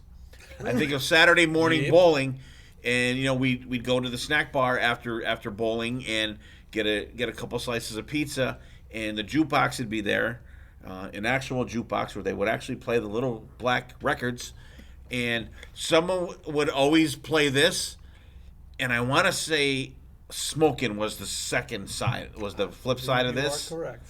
And I used to play Smokin' all the time, right? Because I mean, you heard more than a feeling all the time. But I mean, just like what a way to intro your band. Once again, another intro thing that this is us. If you enjoy this song, you're gonna love the fucking album. And Dave's happy they didn't do Foreplay Long Time as the opener for the album, right, Dave? Yeah, that's great too. The whole album is just a masterpiece. It really is. Front to back. Oh, what a debut album. Dylan, you're next. Oh my God, finally. Invisible Touch from Genesis. Okay, you mean Invisible Touch? Touch. From the Invisible Touch album, this is kind of the start of Phil Collins' corporate takeover of Genesis, as I like to say. I think it's such a nice, like, happy, poppy song. I love the guitars in it. Very much sound like that one ringtone. The like the sustain on the guitars sounds very much like that, and I like it. And Phil's vocals are great. I just think it's a nice, fun radio hit for the band, and I wanted to throw it out there. I feel like I'm the only one that talks about Genesis on this podcast, and I wanted to bring them up. You are correct, sir. Yeah. Dave, what'd you think of Invisible Touch? I will tell you that I listened to Invisible Touch twice. That's what I'll tell you. I think this album's from the mid '80s, though, right? '86. It might be. I might have. What? I didn't. There was no rules set that I saw. I didn't know. I just thought but this is what I will say about this. I think, to me, unfortunately, about this was what the '80s did to '70s. The '80s took the '70s bands and made them commercialize themselves and turned them into Invisible Touch. It did it with, for me, it was like Nikita by Elton John. I thought, what am I listening to? It did it to Billy Joel with Tell Her About It. Where all of a sudden these guys were writing wonderful things that meant something, and then they turned it into cotton candy in the '80s. And this, to me, was Genesis. I mean, Genesis, the prior albums were interesting. I mean, when you go from Peter Gabriel to Phil Collins and Mama, for example, off of what is that, Home by the Sea, and all that kind of stuff, and then it comes to this, and it's not me. Like in the '80s, that wasn't me, and I couldn't. I tried, and I listened to it. I said to my wife, I can't listen to this song all the way through. It's driving Can't me do nuts. it. See, it's interesting because like I didn't experience early Genesis really at all growing up because this was the stuff that was played. You know, it was Land of Confusion. You know, and I grew up. It's like that's not Genesis. It's like Rock Me exactly. Like a Hurricane. I'm like, what is this? That's not Scorpions to me. Or Tom Sawyer is not. It's the early Rush stuff. It's No, I agree. I agree. Thunderstruck to me is one of the worst songs I can. That if there was if there's a purgatory, I'm going to sit listening somewhere to Thunderstruck over and over. I love AC/DC. I love Angus and Brian. I grew up. I wanted to be Angus Young. I bought the velour jacket and everything when I was a kid. But that's not my AC/DC. That was the 70s. You're going to be doomed to play the finger tapping intro to Thunderstruck. No, I'm going to be doomed to watch some punk in a YouTube short watch that I have to watch do it. Is that the music video with the transparent floor? Yeah. Yeah. So you'll watch Angus duck walk on the transparent floor. You'll be underneath it. Yeah, like I grew up like listening to like Phil Collins solo and like him doing the Tarzan soundtrack, which. Same thing. Yeah, they all exactly. Elton John sold his soul to Disney. Yeah, I guess. I don't know. The Disneyfication of everything you know and love. That was what I grew up on. What you think, BB? Yeah, I think this is where the age thing comes in because I think this album for us guys in '86 was amazing. We played the fuck out of this. Visible Touch, it's super catchy. Like you said, Phil vocals are really, really good. What stands out for me, I don't know if it's an electric or like a digital drum sound he uses, especially on this song. It just like perks my ears. It's just really, really cool. I'm sure it's like a DMX drum thingy bobber, but I love this album. This screams, early middle '80s for me. Like Dave said, partying, running around. We had a good time to this album. No, really good. Dad? All right. I never Genesis besides like this stuff was never on my radar. Like I couldn't name a Genesis song before like Abacab, which I love that song by the way. Which I wish I picked that one. That would have been way fucking better. This one for everything that's on this list, this song is the outlier. This is like the which one doesn't belong. Well, and it's from '86. Because it is from '86, and I didn't. I thought you were spoofing me. That's what I said. I thought you were pulling on April. I blame BB for this happening because he always looks for that shit when it's me, but he never checks up on you. I blame BB on this. I don't remember you putting a year. Did I say 81? I asked you. I said, "Is there a year we're going up to?" Because usually there's parameters, and I usually have 90 songs. It's like, oh no, I got to whittle it down. So we'll have to go back to the text group. Okay, well, it's like the commercial. Okay. I mean, I'm not. No, it's still classic. But I don't mind. I don't mind this song. I've always liked Phil's voice. It even flows classic now. Yeah, even flows a classic rock track, right? But I'm not a. I'm more of a hits. Like I'm not familiar with like any of the old stuff, like the Peter Gabriel stuff and that. They say that live album is really, really good. It's in my. It wasn't on my radar either. I mean, there are songs that you knew where you'd be out with somebody, they'd say, "Yeah, I want you to listen to this," and you in those days you listened to tape start to finish. Yeah. That's what you did. Yeah. And so you got to kind of expose the things that if you wanted to delve deeper, you did. Yeah. So that one I don't really. I like, but I always thought it was Physical Attraction. She's got a physical attraction. No, it's Physical I always Cha-Cha. thought I never knew that because when you put the song, I'm like, what the fuck song is this? Then it came out it's not Physical Attraction. So I always thought that was the name of it. All right, Ghost does a cover of Jesus He Knows Me. Really? Yeah, it's good. All right, next up, troll song number whatever for BB. 6 out of 7. Jimi Hendrix. Freedom. Freedom. Come on, Jimi Hendrix with Freedom, one of his more popular songs. Is it? Yes. It's got all the models in it. Man, in the music video. From good old 1971 writing. That one. The George Michael. Oh yeah, I'll take that for sure. That's a great song. Come on, we're going back to 1971 with the Cry for Love album. This was the actual first single that was released after his death.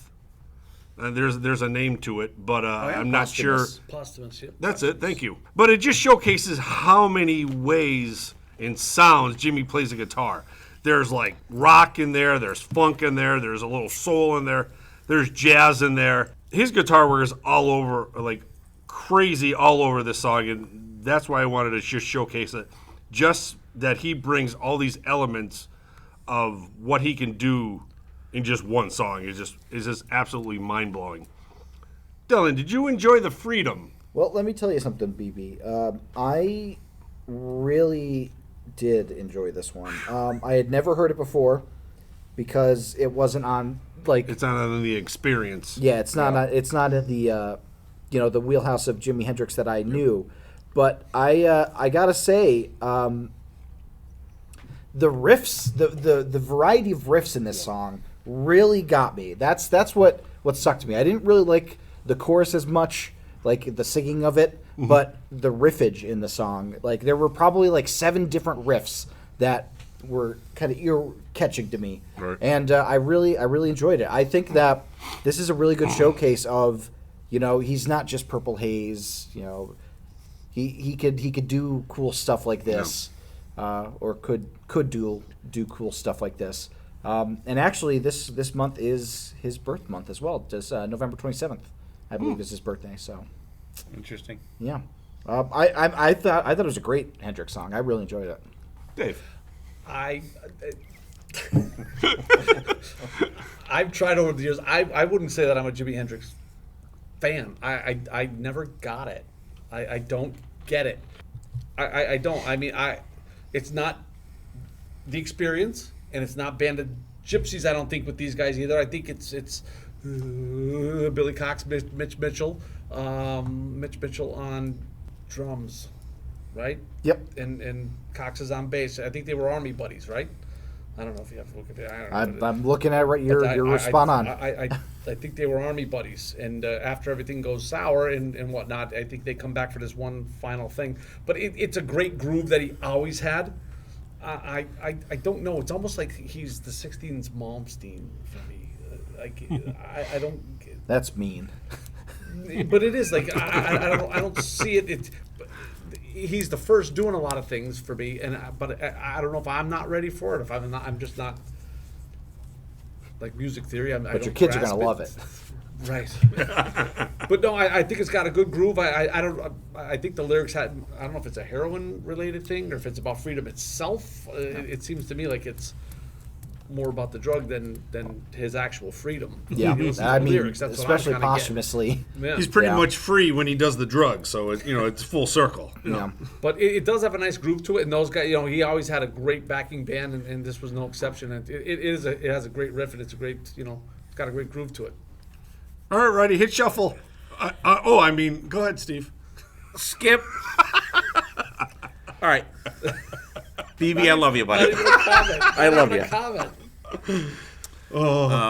Like I said, this is the greatest list I've ever come up with. I think he's gonna like it. I think he's gonna surprise you. However, all right, it's got a cool funk feel to it, and I actually typed this out. I really like this one because it's so different from the. I've never heard the song before. Really? I've never heard the song before. I don't go to Hendrix. I don't. No, okay, if it comes on something, I turn it the fuck off. But I do my due diligence for the sake of the show. Never heard it before. The solo is fucking awesome. The solo was I was like, holy fuck. And Dave kind of hit on it. I may have come to the conclusion that it's his singing that I don't fucking like. Understandable. Yeah. Definitely understandable. But even the production on this, what year was this? 71. 71. There's some really cool panning in the headphones. There's a little bass solo too. BB, you got me on this one, but I give it up when I have to. Sure. All right. I like this one, and as I always do with every playlist that we have, when my wife and I are going somewhere, I'm like, I put it in. Here's what we're doing. Here's what's coming up, and she's like, well, this sucks, and this sucks, and the next one, this is terrible. Can we listen to something else? And then he goes, she hated this one. This is BB's pick. She loved Invisible Touch. I bet. She liked that one. She liked the REO Speedwagon. She hated the Springsteen. She hated the I Hendrix. get the 80s from Corey. Boy, I'm not trolling Steve, but I'm also trolling Corey. There were some, Like and I do this with almost every playlist that we do when I have time, because we usually go somewhere where there's some time to listen to something. But you got me on this one. I rather enjoy this one. It's not like making playlists and shit or nothing, over time. But all right, let's go. Doesn't Next make one. want to run into crosstown traffic. Yeah. I believe this is a Dylan pick. I hope so. I've talked about 3 songs. Dylan, You just take the rest. number 2 from the Rolling Stones. Brown Yes. Sugar. Brown Sugar. Off the Sticky Fingers album. This is my sax song. It's got the sax solo in there. I love the kind of group vocals on this. Mick Jagger has such a great kind of swagger to his singing on this one. And I just, every time with the just around midnight. And then the boom-doo-doo-doo guitar, like, underneath that is so good. Like, it's, and then how can you not do the, I say, yeah, yeah, yeah, woo! Like, it's such a good, feel-good song. I don't know. It's one that always got me. What'd you think, Dave? I hate Rock 107. Stones, I do. Like, there's better things. Although, that being said, it is a great jaunty blues number. It's Stones are a blues band. It's a blues tune. I'm just jaded in that respect that you could tell at 3 o'clock on a Saturday afternoon, or if you were working construction at 10 o'clock in the morning, this would come on, and then Tush would come on after that, and then Peter Frampton would come on after that, and Skinner, exactly. Rush, Tom Petty. And you kind of got jaded to that, and it's like, isn't there anything more in life than this? So there's a couple. It's like, I can't get no satisfaction is the same way. Yeah. And Tush is the same way, or a lot of those songs that you just heard over and over and over and over again. All right, real quick. No discussion, just answer. Stones or Beatles? Beatles. Stones or Beatles? Beatles. Stones or Beatles? I think I go Beatles. Stones, okay. All right. Okay. Well, Father's back at home with the Beatles and the Stones. Never got it on about that Revolution stuff. What a drag. Okay. It must be some Beatles thing that you're No, it's talking All the Young about. Dudes by Mott the Hoople. Oh. David Bowie wrote that. Stones. That's a great album, though. You got Bitch on there. Can't You Hear Me Knocking? Wild Horses. Beady, bada. All right. I'll go next for Brown Sugar. I like it. And it's funny because this song is like, this is one of them songs, if you read the lyrics, you have no idea that that's what the fuck he's singing. There's 2 different ladies, I believe, that think that it's written about them, right? Oh, really? That Mick Jagger had dated at that time, yeah. Oh, that's cool. One was one of the backups for Diana Ross, I believe, right? Have you ever watched, anyone I know Dylan has, watched The Wire on Homebox when it was on? No. There's one episode where it's about the Baltimore Police Department, and they're like a special crew that goes after like drug dealers and shit. And so they have wires up on all these different drug crews and stuff. And the one guy, they're talking, they're recording all these guys, and no one knows what they're saying because of the lingo that the drug dealers and shit use.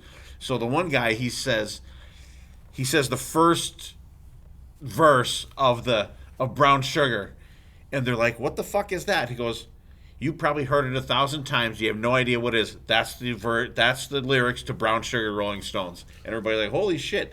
And like, this is one of them songs. You know the chorus. You know the yeah woo. You know, but like, I mean, I'm sure you do because you guys are probably I'm sure you've probably We've played never it. done a Stone song other than really? Sympathy for the Devil because okay. the tuning's always frigged. Oh, okay. They always pitch things or tune things even just slightly, or Right. Keith Richards was very And interesting you know, that way. and now that you say that, it is kind You of don't hear weird. bands Like do a lot that. of bands that I've seen, I've not seen a lot of Rolling Stones covers out there for the If you bands did, I've it's gonna seen be over in the years. Standard key, and it's not going to. It doesn't sound the same. But Right. It's just a smidge, almost Right. like if they took the pitch and took it down. Good- That's how I've always good point. interpreted it, and so.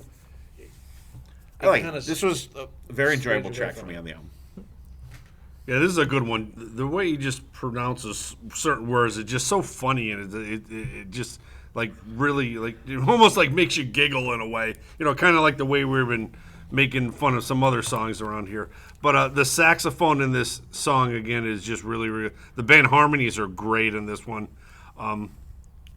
Good song, good classic Stone song. All right, let's see. Dave's got one song left. BB's got one song left. I have 1, 2, 3 songs left, and Dylan's got 1, 2, 3 songs left. All right, so what do we got next? Dave, your final track. Okay, your favorite. My favorite. Aqualung from Jethro Tull. They're metal Grammy winners. Well, they mean that. Well, they are metal, but I would say the same thing. It would be a disservice if you didn't listen to this start to finish, because it's a wonderful album of the distinction between religion and God. I don't care what Ian Anderson says, that's what it is. But it's just, if you want to talk about classic guitar lines, that's the classic guitar line that everyone knows. This is also, because it's 71, it's the move from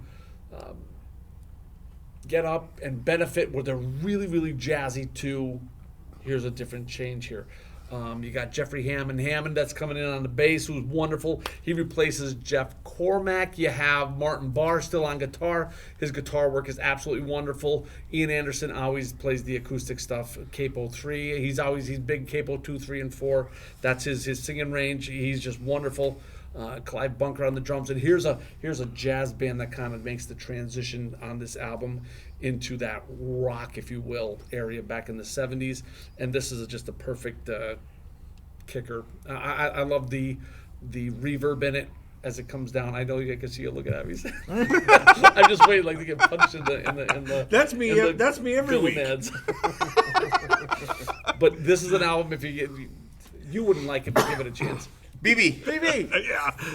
I always loved this song. This is a good song, and it's kind of funny. There's that small kick in after the second verse.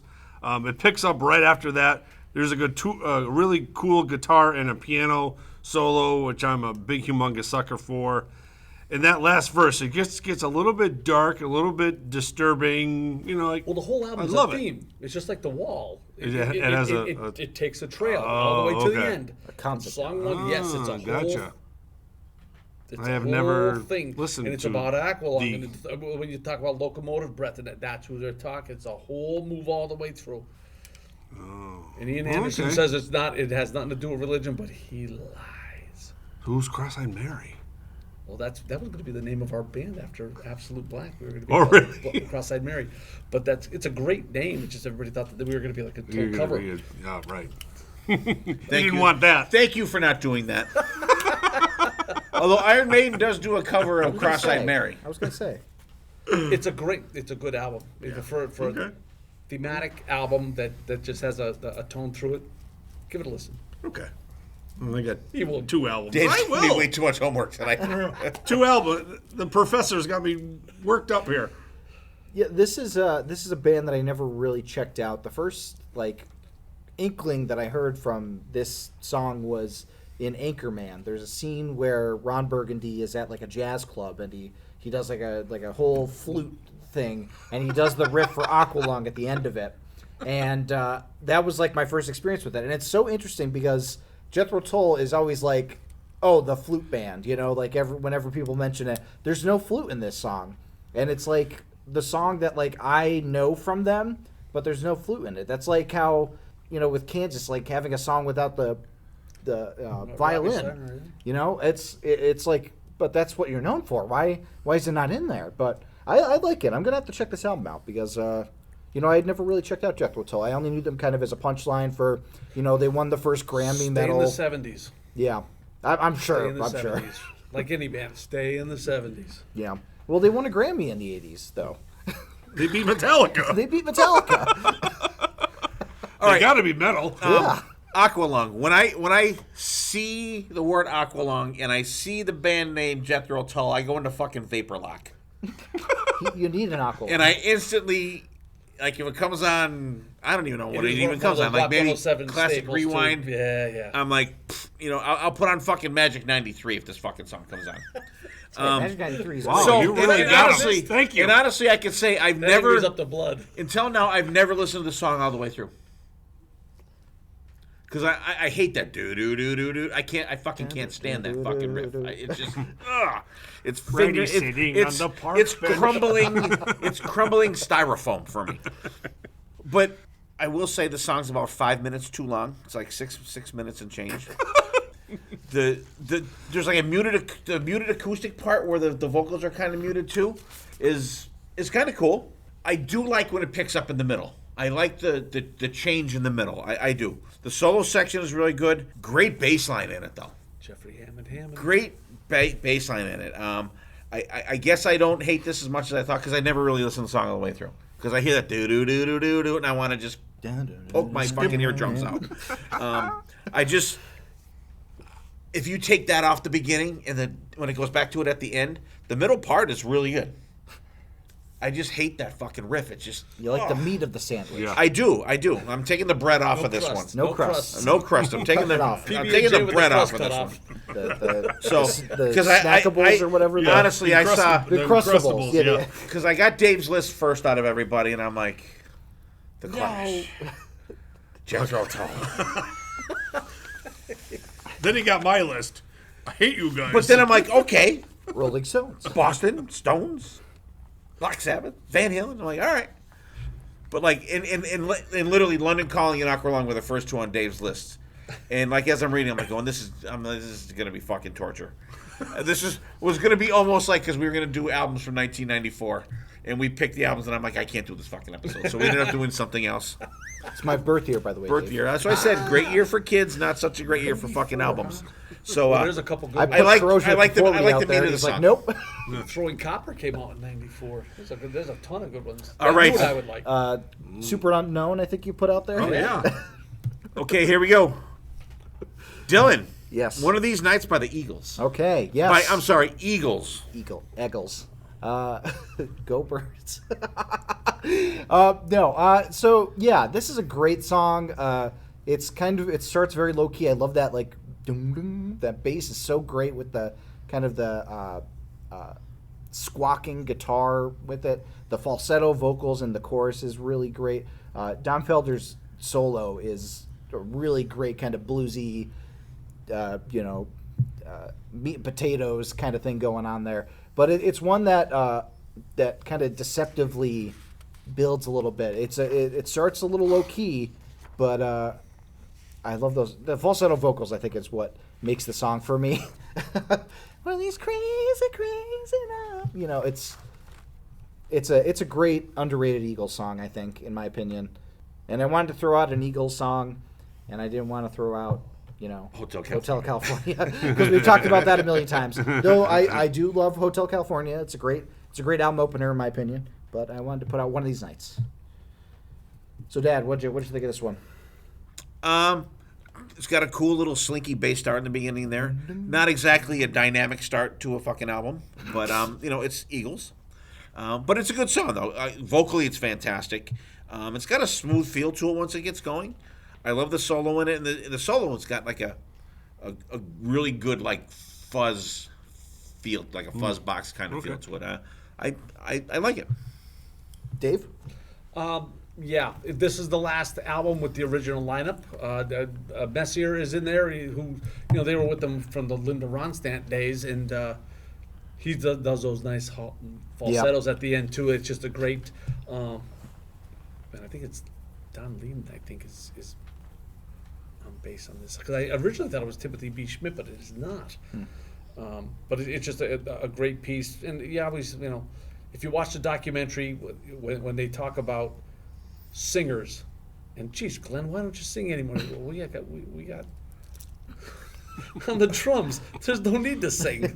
That's But so it just We got Joe Walsh. a great replaces Felder, right? Or I think Joe Walsh just comes in. Period. Yeah. I still can't believe that Joe Walsh is one of the surviving members. Like survived more farther than. But it's a very interesting and it's a very off.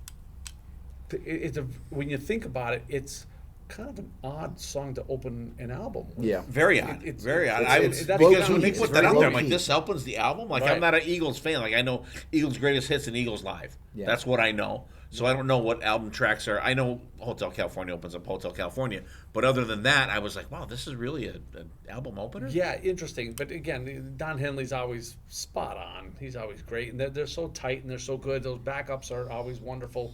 And everybody likes the high pieces at the end that he does. Yeah. Great tune. BB. Yeah, almost pretty much what everybody else has already said. The harmonies, with these guys, it's like Crosby, Stills, Nash and Young. The harmonies is just off the scale. Didn't you pick that first track from the live album for the Eagles? That was like them kind of like warming up. Bridges, 7 Bridges. Yeah, I think that's Seven it. Bridges Road, Yeah. the Yeah, harmonies on that, like I think we live. talked about that before. But yeah, that's what you go to the Eagles for. Like, the guitar work and this is great. The drums are really good. But man, just the harmonies with this band, it's a great earworm, and it just brings everybody, to just sit down, relax.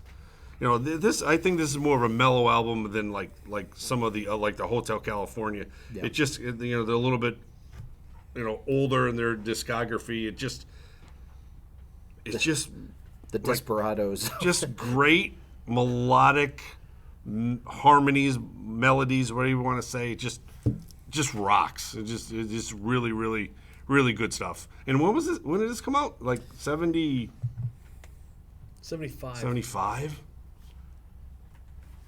But man, like it's just a great that whole album I really enjoy. It just nothing is breathtaking. It's just smooth, good right through. Yeah, I think the Eagles, just the Eagles. The Yeah. Eagles are just a smooth band all the way through. I'm surprised "Take It to the Limit" was the third single on this album, because that's the one that I think is played the most from this Yeah, album. that's probably I would the one say. that carries it. Yeah. Yeah. All right. Up next, Dylan again. You're killing it now. Well, I mean, that's what happens when I barely Time to talked. shine. Cheap Trick Surrender. Yeah, this was a very kind of formative song for me. It was the very first song I ever played in Guitar Hero. It just is one of those simple riffs that gets caught in your. I love the Bunny Carlos drum intro. Like, it's such a great kind of forward into it.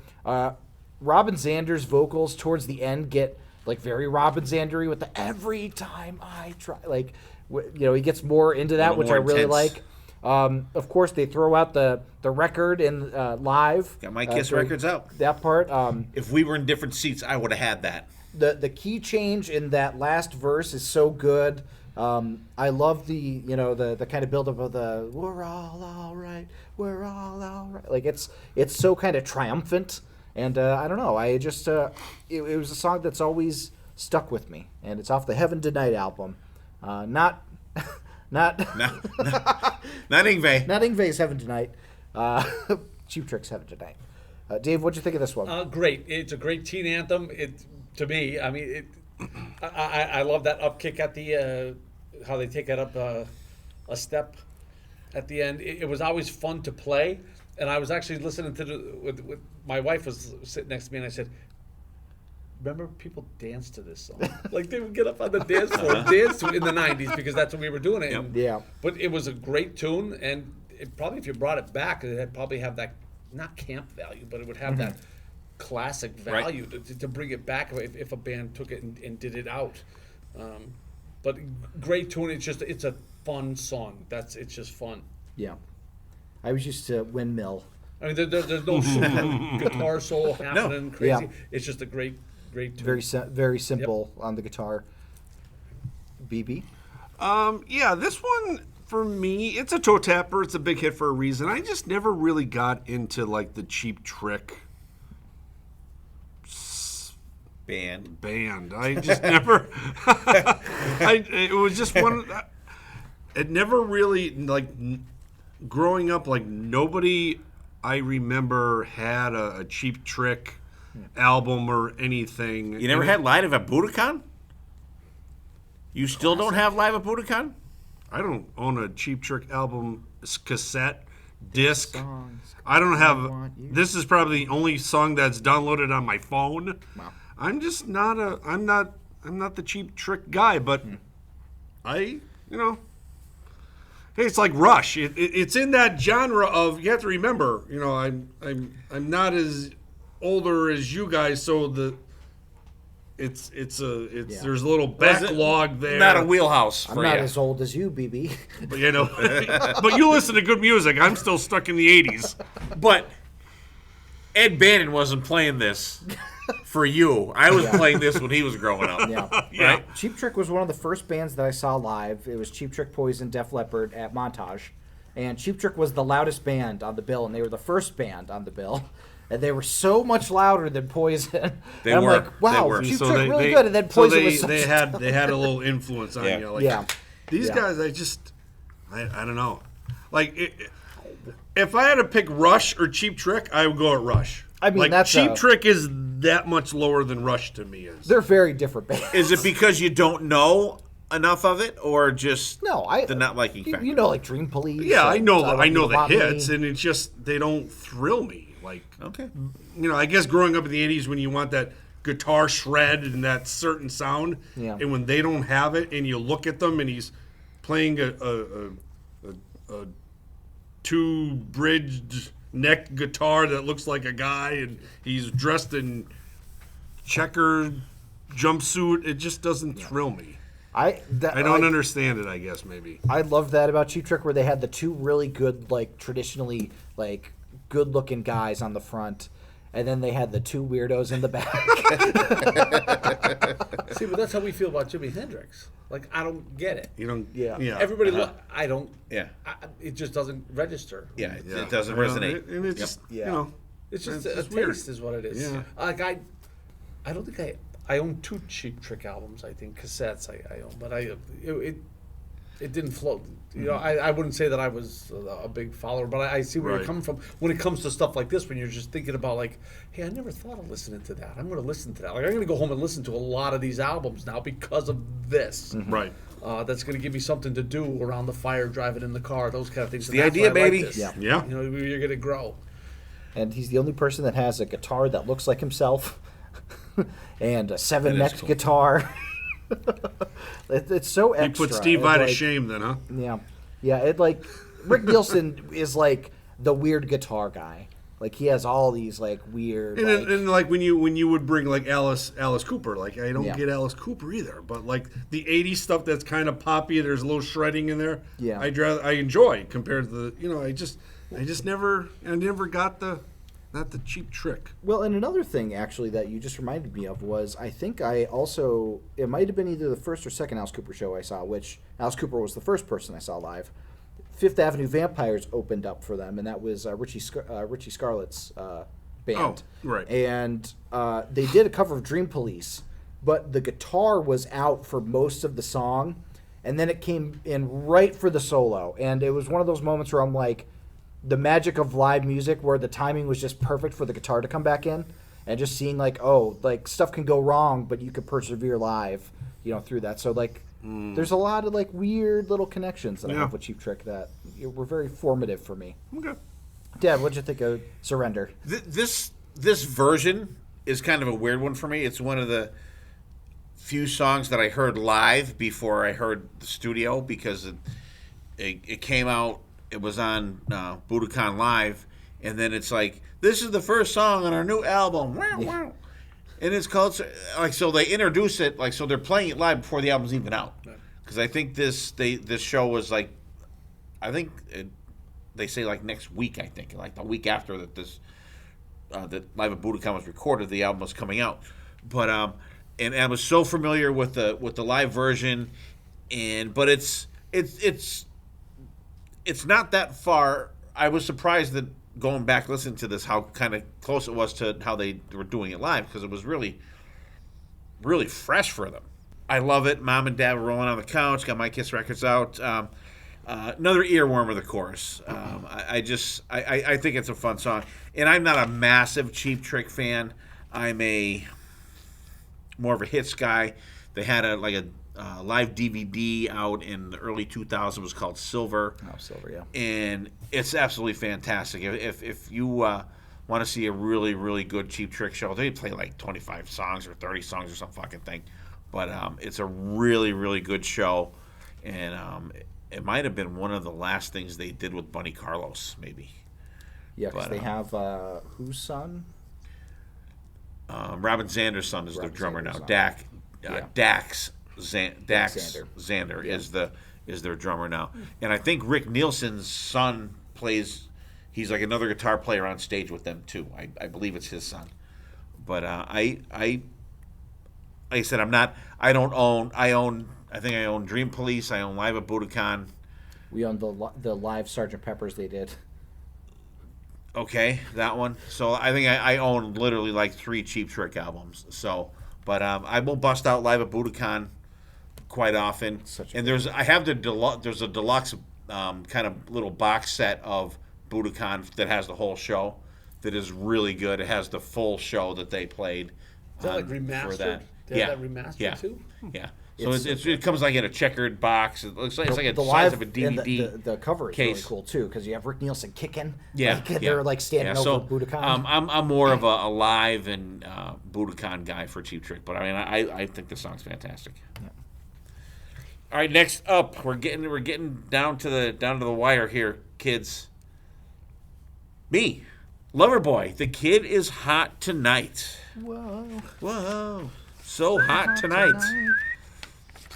And from the self-titled album, came out in 1980. Great opener. Got some more Canadian rock here we're talking about tonight. Great chug for the bass. I love the chorus. Mike Reno's vocals are fantastic. I think this is another one of those opening songs for an opening album for a band that is pretty much a statement, because this is pretty much what you get from these guys as they go forward. The keyboards are great in there. They're not overdone. It's just a great... it's not even hard rock, a great pop rock song, pop rock band, and I've always liked these guys. I thought they put out good stuff throughout. They're still playing live now, but I enjoy this one. I think this is a good track, and I think it's kind of a good intro track for a band. What do you think, BB? Yeah, saw these guys a couple of times, of course. With you, we ready. got a picture taken one. Yeah, super nice guys. But this song just screams like the early '80s sound that was very popular.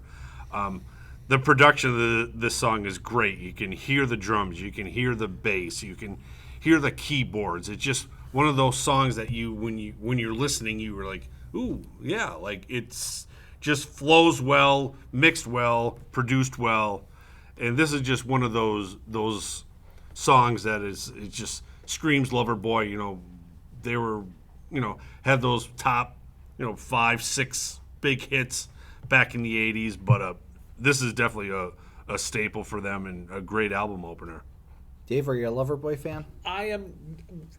I guess my wife is. She introduced me to a lot of stuff because that wasn't on my radar, but Joni was a big Loverboy fan. She loved Mike Reno, and I think, who the hell are these guys? I was a Scorpions guy, an AC/DC guy. And when I go back and revisit this, if you want to talk about, because this particular song, and it's really weird that it's coming to this now, like at that time in rock and roll of that 80s, 70s, this is the perfect right in the medium.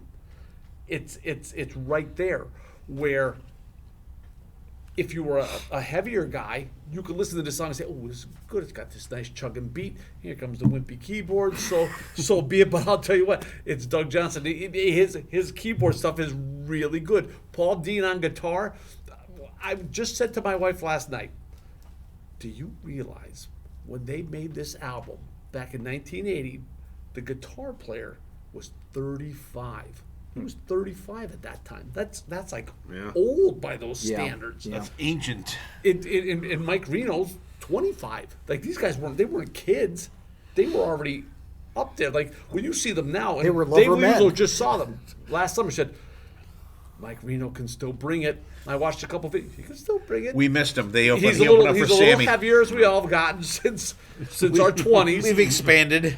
But this, to me, if you want to open, other than Boston, man, this is at that time, moment in time, not the 70s so much, but the 80s. This is the perfect balance of 70s and 80s. Because after this comes "Turn Me Loose," I think is the next song after that. Now, these guys to me are a little bit like Soundgarden, where for as many great ones they have, they got 3 stinkers, and they're not stinkers. They are. It's like I don't get it. It's like, what is this? They had it and then they didn't. It was, and it's for every album, I guess. Where that's what makes a wonderful album. But this is a cool album. It's interesting to go back and listen to those sounds again. And again, the production is great. I love the keyboard in that. For as terrible as I hate the sound, I love the keyboard work he's doing. Yeah, they're not Great tune. I think it's just a great tune.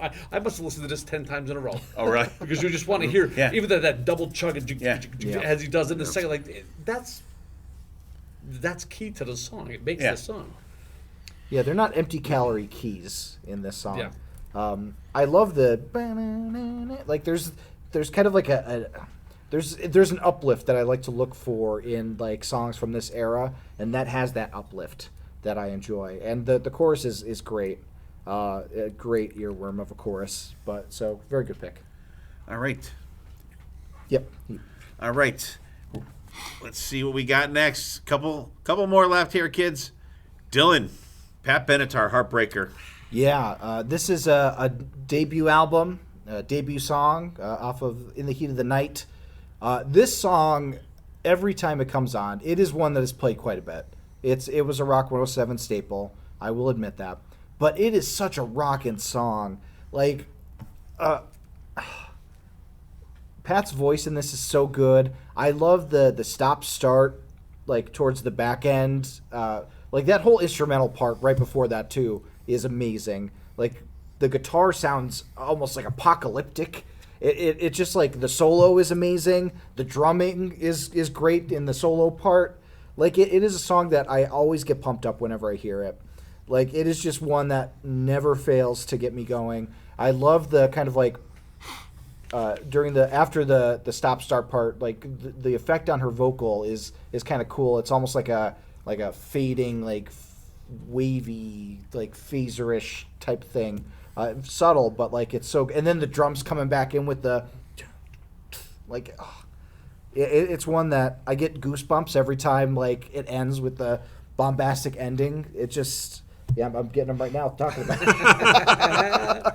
Dave, did you like Heartbreaker? I do. I do. We played this one back in the day, and I loved playing it. I actually played this one on guitar, and no, I was just rhythm. Yeah. But I have no neutral. Thank you, Gary Dragwa, because he was the master. One thing, I always learn something when I come on here. My wife said to me last night, I keep bringing my wife, this is like the third time, there's a remake. I said, really?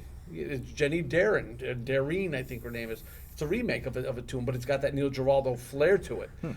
It's just a very punchy, it's got a lot more flair and flash to it. But it's those that mid-8 that is that off time. It's just wonderful, and if you don't get that, it's all wrong. And her vocals, I mean, it's Pat Benatar. I mean, that's that crew together, wonderful, great pick, great tune. Thank you. You can bring up Joan as much as you want on this show, Dave. She'd hate it. BB? And Gary Dragwa, he went to school Berkeley with Steve Vai. Are you busting my ass? Next time you ask Gary. Well, I told you that. That's why I was busting. No, right? I think Gary's told me that. Yeah. Gary was at Berkeley for trumpet. Was he really? Yes, he was. Incredible. I'll tell you off recording. No, when you said Gary Dragwa, like, he used to tell stories all the time. I know he told me they used to stay and watch Steve Vai. They were classmates. Yeah, they were classmates. And they used to stay and watch him in the room. I didn't know he was there for who two. else was from Berkeley? Trumpet, Theater. I believe he was there, but he was a guitar offside. He is just a musical genius, truly. Yeah, this is a great song. I think just the foundation of her debut album, opening up with this album. this song off her album. But what I really love is just the attitude she sings this song in. The drums are so nice and loud and out front. It's just a great, like I said, foundation song for her. Good pick. Dad? BB hit the nail on the head. The attitude, 100%. Her vocals are fantastic. It kind of seems like a song. It's like kind of like a metal song. It's heavy. It really is. And what year was this? 70. What? I didn't write down the years for everyone else's. 81. But still, I mean, this is a heavy song, especially with a female singer. I like towards the end where she sings a cappella on that one part. Yeah, the you're the stop right sign. kind of yeah. Just absolutely fantastic. Her vocals are so powerful. The band absolutely kills it. Killer leads at the end of it. This is Heartbreaker, Brew Breaker, you got a record with me. Seinfeld. But just absolutely killer track. George, I remember the song. Good job on that one. All right, we got a couple left. Goes to me. Can I tell you from Kansas? Dave doesn't like Kansas. I had to tug at Dave's heartstrings on this one, and this is kind of an homage to Dave because he was the one that kind of pushed me to. An homage to Dave sounds like a Kansas subtitle. It could be. Go to check out more than Dust in the Wind and Carry On, Carry On, Wayward Son. Yep, the song is not Carry On, My Wayward Son. It's Carry On, Wayward Son. To have me delve deeper into these guys, I dragged Dylan and BC into it, and I took them to Wind Creek, which I don't know, it was the Sands then, I think, to see these guys, and we were just like, holy fuck, these guys are fucking way heavier than anybody ever thought in a million years they would be. Another band statement song, opening track, opening album, and it rocks right off the bat, but you get the violin in there, violin solo, guitar solo, keyboard solo. It's like the bass there's no one that doesn't shine in the band on this song. Musically, vocally, everything. And Dave, thank you for getting me into these guys. This is a great track, great opening statement track for a band. BB. Yeah, this is the only song tonight I did not know. I had never heard this one really? before. Yeah, I'm once again, it's probably in that wheelhouse of that certain 70s that, I did not grow up with Kansas. None of my buddies' brothers listened to Kansas. So this was kind of good. I really, really enjoyed it. The violins throughout the whole song was surprisingly really good. The back and forth guitar and piano were really, really good. And just musically, this band is great, and I really need to listen to more Kansas. And just like you said, Dave has turned, it's just one of those bands that I think I would enjoy listening to. I got to do it. Check out the live album. I think that's a good intro to them. And I think I actually own that one. Is that the one that like two people are sitting in like a theater? Theater? Yeah. I have. Yeah. It's fantastic. I have it. It's great. Fucking Don't killer. listen. What can I say? I mean, if you want an introduction to a band just coming out first album, there it is. I mean, this is the punch in the face. That's what it is. Robbie Steinhardt on that violin, man, he the man. God bless. He passed away a couple years ago. One thing I like about this is, for as young as these guys are and the things that they do, Rich Williams bringing it on the guitar. When you see the live versions, these guys are huge. They're huge, mid-American guys. They're corn-fed. All 300 Corn-fed pounds, guys. 6'6". They're gigantic. And Steve Walsh is this little guy from Georgia, but he can bring it. That not only is he singing, but that keyboard solo that he does in there, that back and forth with the violin and that as they're pumping that just punches it. And these guys, when you think about it, when they're recording that, Smoking Dave Hope says they're doing that live in the studio. There's not dubbing in this and you come back Tuesday. They're doing that live. So every mistake you make, you got to come back to the beginning. And that just makes these guys better and better and better. So when you see them live, you get to appreciate that, all that kind of stuff. With any of those bands from the 70s, because there wasn't like, oh yeah, you record it down the road, you do this. Yeah. Everything's right there. Email me your parts. There. Email me your parts, Exactly. Dave. And we'll take it, Yeah. digitize it in and mix it. These guys are doing it right then and there, just like up in probably to the late 70s. Yeah, they were probably one of the, if not the tightest band I've seen live. Just in the pocket, so synced up, and this song really does showcase that.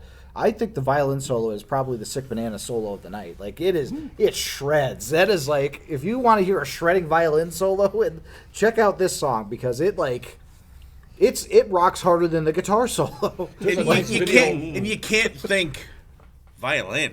Yeah, like it You can't it say works it that way. so well. It is such a key piece of the band, which is interesting because "Carry On Wayward Son" can't really hear the violin in it, if at all, and that's like their kind of main rockin' song that everybody knows. But like, the violin is just like such a integral part of the band, and I'm so glad that this song, the first song on their first album, showcased that so well. And there's several other rocking songs like that on this first album. Yeah, So yeah. The first album, start to finish, is just killer. Oh, fuck. And Crazy. once again, Very cool album cover too. there's more to it than that. I think it's just something in the state building. Yeah. Is that, I believe. The guy with his arms Yeah. out. Yeah. And, All right. Great homage. And then there were two. Utah. Me. Which Dylan, I figured Dylan would be like the last one. BB's going to be the last Wow. one. BB. Holy cow. So out. mine, I picked Same Old Song and Dance from Aerosmith from the Get Your Wings album, 1974. This was my introduction to Aerosmith. These guys were not on my radar at all. And, I mean, I said before, like, Van Halen got me away from Kiss, but I was on vacation. We were in California visiting my cousins in 1976. And my cousin Robin had this album in her collection. And I remember putting it on and, like, because, it was a, vacation, but you're at your cousin's house. So you're kind of just hanging around the house and shit. So, of course I'm going through someone's record collection because I'm, loving music at that point. I'm just kind of getting my feet underneath me, listening to different music and stuff. Because, I mean, at that point it was, like, literally Kiss. I listened to a lot of, like my Elvis was live via satellite from Hawaii. Barry Manilow was a lot of that shit in my house, which I still love, which I don't, I'm not afraid to say that. But, like, when I, dropped the needle on this and, like, that riff, I'm like, what the fuck is this? I'm like, holy shit, I must have listened to that album fucking 30 times for, like, the week that we were out there. And this will always be my introduction to these guys, my go-to song. Just absolutely killer. The kick in is great. Just a great head bobber. Steven's vocal delivery in it is great. Saxophone solo in there. The guitar solos. For a budding young rock fan, you hear this, you're just like, what the fuck? Like, just I'm in. Dylan. I love the high, like that like kind of fade in of the vocals at the beginning. Steven's delivery through it is great. That coincidental moida, like you can almost hear that, like that kind of like that Boston accent. Yeah. This is the third song with the sax solo in there. This really feels like what Aerosmith would become. Because like the first album's a tough listen. Steven Tyler feels very kind of trepidatious. Like he's not fully Steven Tyler yet. Like his vocals sound a little pared back. Like only kind of towards the end of like Dream On, you could hear like the Steven Tyler like screech. And this one starts it right off with the Steven Tyler screech. He's more comfortable, I think, in his voice at this. Yeah, and it's a great showcase for their second album, and that's a great album. You got Lord of the Flies on there. It's one where they come into their own. It's 70s See, because the 80s did them in. They got to the 80s and what happened? Love in an elevator. That's Dave- not right. Dave I took love a- that song. The Dave took a professor's permanent stuck in the vacation. 70s. Oh, He is. get a grip. Come on, He punk. is. No way. Anyway, but No I way. like the sax in this song. I like those claps that are coming in there. It, Yeah. it gives it that old-timey feeling. I think it's Dick Wagner that does the slide on this, right? It's not Joe Perry. I don't think. I think there's a lot. That's the thing about these 70s and 80s. A lot of people are in A and lot out. of guys are in and out of the studios, and they get all these guys that are just coming in and, I'm going to sit in here, I'm going to sit Yeah, in because here. I know Dick Wagner does the solos Guys are going on to do something Train without, Kept Rolling. Without, Yeah. I believe he does. So, and it's everything is like 6 degrees of Alice Cooper, because that's Alice Cooper's the garden. He plants everybody, and they blossom. Everybody's played with Alice Cooper because. And then he was that's on what the you song do. called "The Garden." But it's just a great thumper. It really is. It's I really enjoy 70s. I don't have a lot of it. Like, they're not my go-to, but I really enjoy 70s Aerosmith, 80s Aerosmith. That's But then '90s Aerosmith. He really hates. You thought the 80s were bad. He really Dave hates is the on 90s. the rock and roller coaster every day. Gun, come on, man, come on. What did It's like that I roller coaster. do? The 70s is the peak, and then 89 is just like the straight down. The Perfection rock and 78. the rock and We all roller know coaster. that. Dave's taking the plunge there. 9 Lives, Dave. Come on. Yeah, this is just an Aerosmith classic. And what I love about this song, in a couple that we have already talked about tonight, you can get this nice, hard, rocking song and throw a sax solo in it, and it just fits. Yeah. You know, and it just takes it to that different, next level. Great song. Sax will always make something better, in my opinion. I don't agree with your one listener. Your one listener that said sax. No, I know. One of our listeners on the Queensryche podcast, we talked about a sax solo on. I don't even know what the hell it was. He berated us for it. Told us to grow some balls. I'm like, Sax I don't is know. like I just one of the I mean, ballsiest to each his instruments own, out but there. I'm like, it's killer on here. All right, last track. I don't even have to look. Alrighty. BB, Whole Lot of Love, Led Zeppelin. Alrighty. So when pretty much when you're talking, foundation bands, we already talked about Black Sabbath, what we're, pretty much what we listen to on this podcast.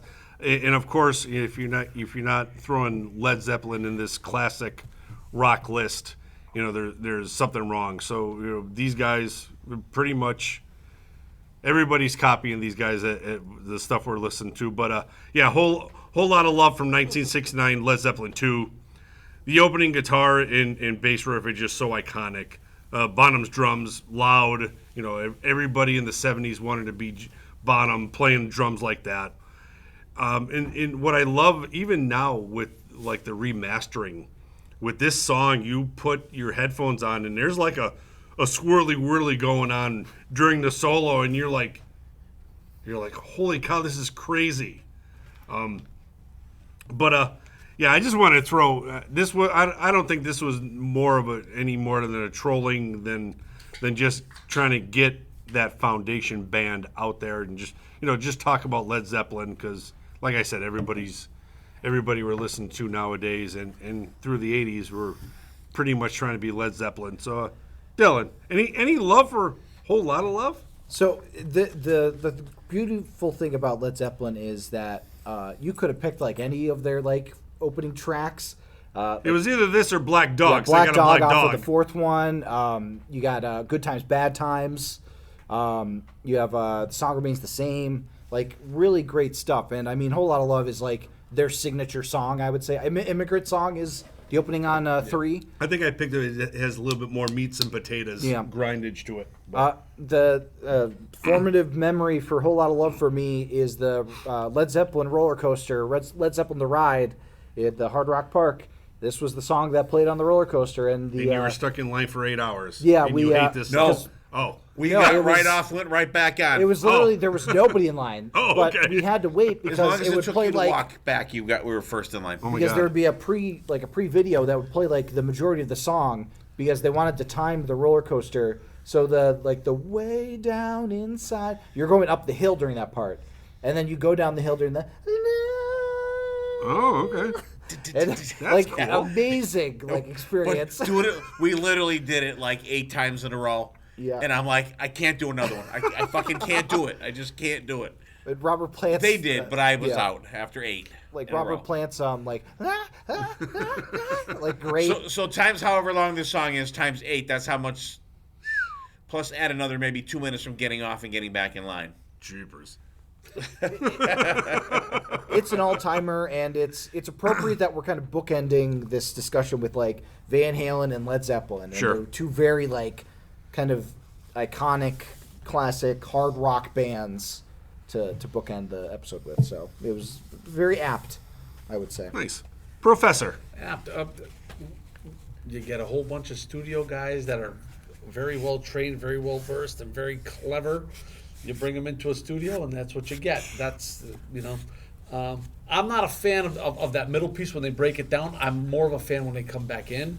With Bonham's drums, it's like, it kind of, to me, I get they bring it down, but it kind of loses its groove to me. But it doesn't take away, it doesn't really detract from what a great song it is. If you want somebody to say, hey, have you ever heard Led Zeppelin before? Son, who's 8, 9 years old, and they want to play the guitar, why don't you listen to this? Right. Because that's it. And hey, you want to be a singer?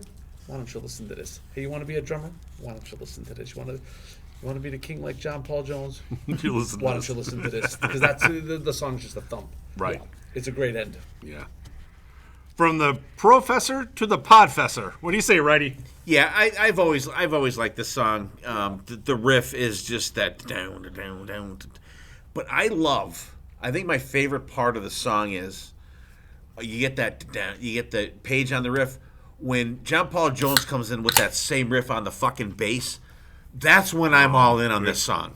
That's the moment for me on this song. That's like holy shit, and I'm kind of in the Dave school. I could do without that shit in the middle. It's okay, it's all right. But I do love this one. I'm not a huge fan of the middle spacey part, but I mean even like was it 69, right? I think he said. I love like the theremin like guitar noise. Yes, of that, 69. like, Led Zeppelin The 2. production on this is like crazy, like headphone shit going on. Go to swirly whirlies in there. Fantastic, absolutely Has fantastic. to see a swirly twirly gumdrop. Yes. All right, this was a long one. The shuffle went a little longer than I thought it was going to go. Yeah, we perhaps may not do this it was the for a while, format. but sorry. But you know what? It's as long as it's going to be. It needs to end of its own volition, Dylan. Or were you going to say momentum? You were going to say momentum? Okay. But always great. We'll go around real quick. We'll get the hell out of here. Give us 3 favorite songs give us 3 favorite songs of all the other guys. One each from each other guy. Give us real quick your process of how you were thinking of picking your lists, and say your goodbyes, and we'll get the hell out of here. BB. All right. And you already know pretty much, the way I did my list. I tried to pick some somewhat good songs to just troll Steve, make Steve listen to Springsteen and Crosby, Stills, Nash and Young and Jimi Hendrix. It's just, the continuous ball busting that that we do back and forth, and and I'm just glad it's just some of the songs that I thought was going to be a little ball busting. Steve really enjoyed. Mr. Professor, thank you for coming on again. Once again, you talk and my jaw just bounces off this table. You rattle off names like they're like family members and triangle players, and kudos. You're up there, the Mount Rushmore of knowing 70s rock. But yeah, like I said, you everybody's busy. Thank you for coming out, hanging out with us. Some highlights. Definitely there. Let's see. From Dave's list, "Don't Let 'Em Go" from REO Speedwagon. Great song. Righty, "Anthem" from Rush. Like I said, I'm not the big Rush guy. I give the props where they're due. Good stuff. And like I said, Alex's solo is just absolutely crazy. And Dylan, even though the funeral for a friend and Love Lies Bleeding was a little bit the second half of Love's Life's Bleeding is just so good, and like I said, the sprinkled guitar work in there is just absolutely great. I just wish it was in the first half, but yeah, everybody's list was great. Like I said, the only one I did not know was the one that you picked, but love going back to this stuff, and almost like I said before, a lot of this music is pretty much foundation, where we went, what we listened to back then, and bands are still trying to produce that sound that, is almost, 50, 60 years old. But, yeah, love having Dave on here. Love talking old classic stuff. Great episode. Awesome. Dylan. Yeah, I tried to pick songs that I didn't think anybody else would pick.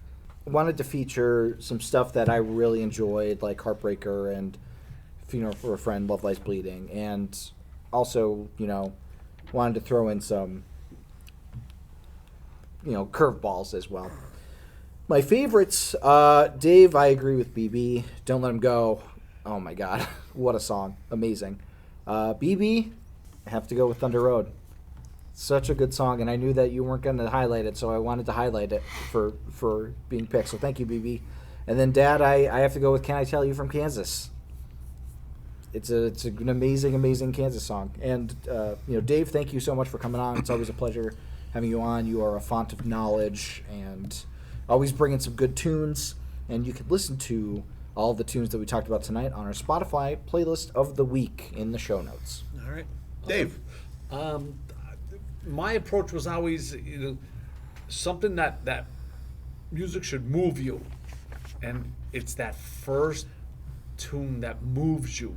And for me, it was those songs that you heard as a kid or a young adult that just, oh my goodness, that it shook your world and it sucks you in. That's what the first tune should do. So that was my approach to it. That being said, for BB, it's good, freedom. Because that's something that was out of my wheelhouse, and I thought, I'm going to go listen to some more of this stuff. I'm going to delve in a little bit more because of that song. Right. And I never heard it before because I really don't. Again, I've heard other stuff. I've heard albums, but there's, I guess, like in school, there's listening and there's hearing, and I heard it. Steve, it's got The Kid Is Hot Tonight. That's just a great tune. I don't give a shit. You can say whatever you want about Loverboy. That's the worst name ever, and I think they did change it too, because it was Wonder Boy or something, whatever. But anyway, I think people talked him into changing it or something like that. Something stupid. But and I think that song was a dig at Bryan Adams because they're all Canadian. I think Joni was saying that last night too. That was supposed to be a dig at him. But Dylan, it's got to be Heartbreaker because that's just a great. I love Pat Benatar. That's probably one person or one artist that I had. We have all the albums. It's up to probably Gravity's Rainbow, which is just a great piece of work, and what an underappreciated artist. So to bring that to anybody's light to say, hey, why don't you go listen to some Pat Benatar because that whole album is really good. Yeah. All right, Dave, thank you for coming on once again. I appreciate it. My Love you, pleasure. buddy. Say hello to Joan. Will do. And Jake and Jules, the whole gang. Give my love to the gang. Love these guys. Partridge Family is no longer touring, which is sad for me. But you gotta hang it up at some point. Which Dave is wearing a Who shirt, which I'm surprised there weren't any Who songs on this one from you. Very surprised. Boy, there's a lot you could do. I mean, you got Bob O'Reilly. I think opens up next. Yeah. There's a bunch. I was kind of surprised because he wore the Who shirt, and I'm like, oh, there was no Who I song. wish the Real classics, Me opened up Quadrophenia because I think it's like I Am the Sea opens that up, and that's I think you're right. kind of like an intro track. Yeah, but yeah. Real Me is the second track. Oh, wow. Which that's a great So song. always great having Dave on. He's rattling off guys like I never heard of on bass, and Well, but like I so said, you guys all do that. Like, right. the heavy stuff. I don't- Everyone's got their niche. You know what I mean? But I love when Dave busts that shit out, and I'm still waiting for you to come up with the triangle player from Springsteen's band, by the way, which I'm sure is in the fucking Hall of Fame too, right? He should be. But Or she. Yeah, they should be. BB, good job. I think my favorite part of this episode was that BB tried to troll me and failed mostly. Yeah. I But think it's a win-win that was because great. he got you to admit that you like stuff. Exactly. So he flipped it over, and I flipped it. We both flipped it. But Dylan, thank you for all you do too. Thank you guys for hanging with us for this long episode. Which I don't care. I don't give a shit if the hour's fucking 6 hours long. You know, you don't have to listen to an episode in one sitting for whatever reason. But as far as favorite ones for everybody, Dave, absolutely Sympathy for the Devil, Rolling Stones. Top 20 song of all time for me. BB's is tough. BB's is tough for me. In a good way. I'm gonna. It was for me. Just trying to bring new shit to the podcast. Yeah. I'm gonna say Freedom too. That was a close second for me. I think it was nailed down tonight for me. I think it's vocally. I can't do Hendrix like vocally. Sure. I'm like, ah. I found Understandable. myself going back to it. It's like having like Yeah. chocolate tasting beer. It's like, this is shit. Can I have another one? Yeah. That's what it was like. Absolutely. When I'm done with this, they pour another one too. That's how it is because it's growing on me. I Yeah. listen to it and it's like, and I skip back and I'll skip back and it's like, Yeah. what's going on here? And that's there's something the power happening of here. the song. That's Absolutely. the power of the song. And for Dylan, I'm gonna say Roadhouse Blues. I've always loved that song. I thought it was kick-ass, and I love a band. Go see them live and they bust that out. I'm all in. And Bluish Cult does fantastic versions of it. So, guys, I won't keep any longer. And I'm not apologizing for how long this episode was. I don't give a shit. Like I said, it's as long as it is. And I will apologize to Dave for keeping me out past his my bedtime. pleasure. And BB and Dylan. But always great having this one here. And Jesus Christ, if BC was here, we had 7 more songs to fucking go. We'd have another 45 fucking I'm minutes. just to go glad here. we didn't do 10. We would have talked I know. about I 50 busted it down to songs. 7, We would've right? been like, So I It think was, we'll maybe shelve the shuffle version for a while. It was a good idea on paper. It was. We'll break it down to 5 was. because that makes it. This was very, very difficult to do because, like Yeah. you said, 60-something. I had a whole list of honorable mentions. Yeah, that so I you wanted to gotta bring to the cut table. 2 songs out of your 7 that you had that were tough to cut down from there. So, but I love doing this. Love having Dave on, and we'll revisit Blue Oyster Cult early next year at some point. And we were gonna do that, but it didn't work. We had a little scheduling problem going on there, but we'll work that out for the new year. So Yeah, Club Ninja, right? Coming up. yeah, oh yeah. Really looking forward to that one. But I mean, the bands they It's put 80s. out what they put It's out. 80s. Uh-huh. It's Dave 80s, loves 70s Dave's bands. cringing already. It's 80s, 70s Dave's bands. cringing already. It ain't great. Yeah. So, guys, thank you for sticking with us. This was great. I love doing it. And take care of yourselves. Take care of each other. We will see you next time. There definitely will be a next time.